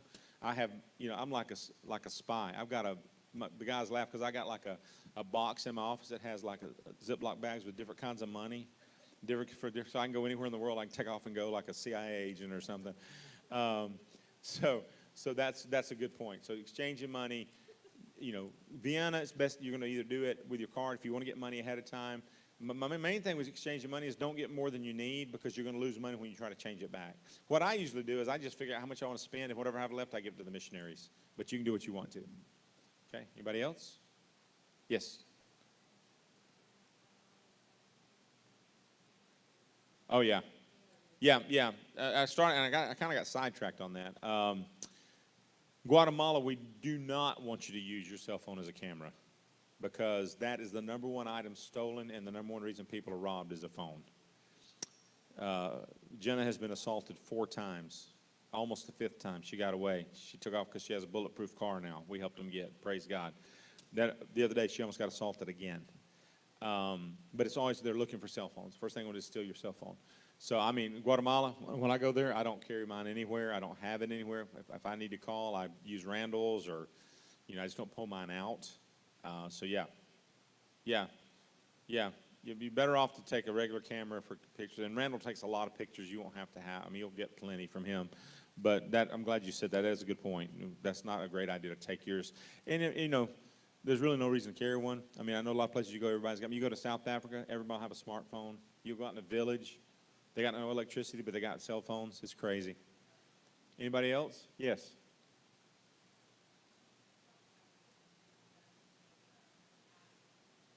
Yeah. Okay, what she's talking about is anytime you take pictures of locals, depending on the culture, you need to make sure you get permission first. And that's in some of this, but I'm just going to mention, like if you're in a church service, we don't want like 10 people sitting there taking pictures of everything. You know, I've been in church services, and a lot of people don't mean to. That's just like during baptism. We try not to let people take flash pictures because, first of all, the light's on. They don't need a flash. It's distracting. Well, you can imagine if you're a missions team and everybody's taking pictures. What we usually try to do, if we go to certain people, certain places, they don't want you even taking pictures. Like if you go to certain areas in ministry, we'll say, look, Randall's got his camera, because depending on where you are, just like the ladies at the line in Guatemala, they don't want their pictures getting out on the internet and stuff. And so they're very careful about that. Pam was talking about the refugee center that y'all should be going to, ladies. They do not want you taking pictures. Some of those ladies' lives are in danger. And if their picture got out, somebody found out where they were, that could cost them their lives. So just don't just go snapping pictures. A lot of times we'll have, you know, when it gets done and we got 20 people and I get everybody's pictures, always on every team I get everybody's pictures, then everybody's pictures on a jump drive or something. That's what I do for my teams. We'll do the same thing. But half the time, I'll have 20 people's pictures, and 20 people's pictures are all exactly alike. The only difference is who's in the picture. So, you know, try to get everybody in your pictures when you know, at different times so that we can get those. Anybody else? Okay, well, we're going to wrap here in about 5 minutes. Let's do some drawing. And we'll give you one more chance to ask questions here in a minute. All right, let's see who hasn't won anything yet. 8, 2, 6. 826. Who's that? 826. 826. Well, somebody's. It's not yours, is it, baby? Oh, Margaret. She has trouble with those big numbers. Because she gets a duffel bag, luggage, portable scale, travel bag. So there you go. Congratulations. All right. Let's do another one. 804. 804. Bill, all right. Bill's got let's see, there's flushable wipes, there's hand sanitizer wipes, there's a battleship game, and some wipes for mosquitoes. So we need that in Africa for sure. All right. And one more big prize. 8. Woohoo! 1. Who's still in? 9. Josh, come on, man. A duffel bag, and in that duffel bag, you'll need for Africa's trip. And this is a 2-in-1 convertible travel pillow that you actually can fold it and make a regular pillow out of it. So you'll put that to good use. There you go, man. All right. Last chance for questions. Yes.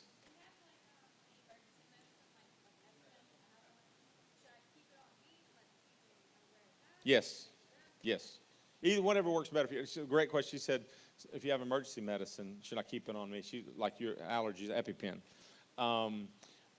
Teenagers, if it was just a student trip, we'd do it differently. But with adults, it's good to let the team leader know. If you have any allergies or anything, we do need to know that. If you're on some special medication, that way if something happens and we're talking to the ambulance and we find out he's got nitroglycerin tablets, whatever, we do need to know that. But in your case, I would say you can keep it. If you do have medicine, again, that's in there somewhere, but let me just go and touch on that. Make sure you keep that in your carry-on. Do not put that in your luggage, okay? And if you have medicine you have to have, make sure you know either you have a written prescription or some kind of note from your doctor. I've never had anybody's medicine taken from them. I've heard stories many times. We've taken tons of people. But I have had people have to go to the pharmacy and get some. And most places we go, you can buy it just about over the counter, or they know doctors that can get us for us. And a lot of the teams, I think at least 2 teams will have a nurse on there, right? So that helps. But it's good to know. But just say, Marcia Tapper went after she started all that expensive, whatever that stuff was called. It's not really chemo, but that stuff she was taking, it was thousands of dollars. And we made arrangements. They let her carry that on her carry-on, even though it was all kinds of liquid and stuff. But she got a note from her doctor, and they said, sure, go ahead. They knew exactly what it was. If you have a CPAP, if you sleep with a CPAP, that actually is a medical device. So you can carry that. That does not count as your carry-on. They're supposed to let you carry that separate. And if you need a CPAP, please take your CPAP. All right. Other thing I should suggest you take is some kind of earplugs because of people snore in your room, and that's not just guys that do that. It'll help you sleep and keep your attitude better. So if Yanni's snoring real loud and you can't sleep, we don't want you to have a bad attitude about Yanni. So, can anybody that goes, can you think of something else maybe I'd want to touch on? Some of y'all have done this a lot. Maybe there's something I didn't touch on. We got a couple of minutes before we need to close. We're actually ahead of schedule. That's great. Pastor Jeremy, Pastor Johnny, did I miss something? Yes.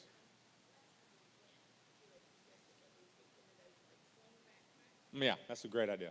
Yeah, we used to tell people, first of all, for your carry-on, we tell you a good idea for a carry-on is a backpack because you need a day pack almost everywhere you go because a lot of times you need to carry, water and you need to carry toilet paper. I do suggest you buy flushable wipes. Take this. Some of you are looking at me funny. I'm telling you, you go places in other countries, they do not supply toilet paper. All right, they don't always in public places. So those flushable wipes are great for that. But it's great to have something you can carry that around. And you can use a backpack for a carry-on, but especially if you're going to like Africa or Vienna, you may not be able to get enough in that, so you may want to take a roll-on backpack, a rollerboard. Then what I suggest you get like a string backpack because there's a flat, I'm talking about, just the string. Because in fact, we've given those to teams before, and we may do it this time. We may have enough to give everybody one. I don't know. We have done it before. But at any rate, like we give out at Getaway and stuff like that. because that way you can use that as your day pack to put your water and your camera and stuff like that in, and you can carry it, and that you can just lay it in your suitcase. Then when you get there, you can use it as your day pack. So those work really. We've been doing that a lot, and that is really a good tip for that. Anybody else? Well, please read through the stuff we did not there at the end, the stuff we did, extra stuff we gave you about the passport and about the do's and don'ts and all that stuff. And I think we've covered enough. I think this group's smart enough to know that. If you're going to Guatemala or Vienna, your team meetings will start in a month or two. We don't usually do those way ahead of time, but you do need to be getting your passports. Please make sure you're up to date on your payments, because those deadlines are not something we just arbitrarily say, let's make them make $2,000. That means the airline's asking for a certain amount of money, and we can't buy tickets to get them in. And like when you're going to Africa or Vienna, you want to buy those tickets as soon as possible, because then you get a better pick of seats on the plane. You know, I just want to tell you, when they take a group, the first thing they do is they fill it up from the back with a group. And if you're small and all that, like Josie, doesn't matter where she sits, she's got leg room. But me, I need to be where I can stretch my legs out. So the sooner we get that booked, you can either pay for comfort seats or maybe pick a better seat. But we can't do that till we actually buy the seats. So until the money's in, and that's why we give you those deadlines, so we can do that. Okay? And by the way, keep your ears open. We are doing a special dinner and auction on June the 24th, a Sunday night. The men's team is doing that. We already are gathering things up. We're getting business sponsors. You know, some business that would like to help us advertise it. They get tax-deductible credit for doing that. All the guys they'll have brochures. I'm going to give them right now. We have different levels of sponsorship. We're also looking for things to auction. It can be weekend escapes. It can be timeshares. It can be a cruise. It can be guns. It can be four-wheelers. I mean, we'll take anything. We're going to auction that stuff off to raise money. Our goal is to raise $15,000, because that's about what our cost is for what we've got to do for the team, for the work we're going to be doing. So pray for us while we do that. All right? Last call. I really didn't miss anything else? Wow. Father, thank you. I did miss something. See, I needed somebody to let me say, Jeremy, before I pray, there's a card in the back of your, I think it's in the back of your notebook, that says completion card. Is it the front or back? Front. It's in the front. That little completion, I need you to fill that out, and then I will sign it. Until I sign it, it's not valid, okay? So make sure you fill it out, put your name and the dates on there, and then we will sign that, and you will turn it in over here. And once you turn that signed card in, so it'll take a minute, but I can sign real fast.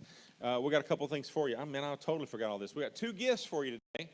Let me see. Everybody, we're going to give you everybody gets one of these. Everybody gets a little travel bag. It's got hand sanitizer, soap, a razor, and toothpaste in it, and a bag. This is the size bag, by the way, that you can use in your carry-on. It's a quart bag.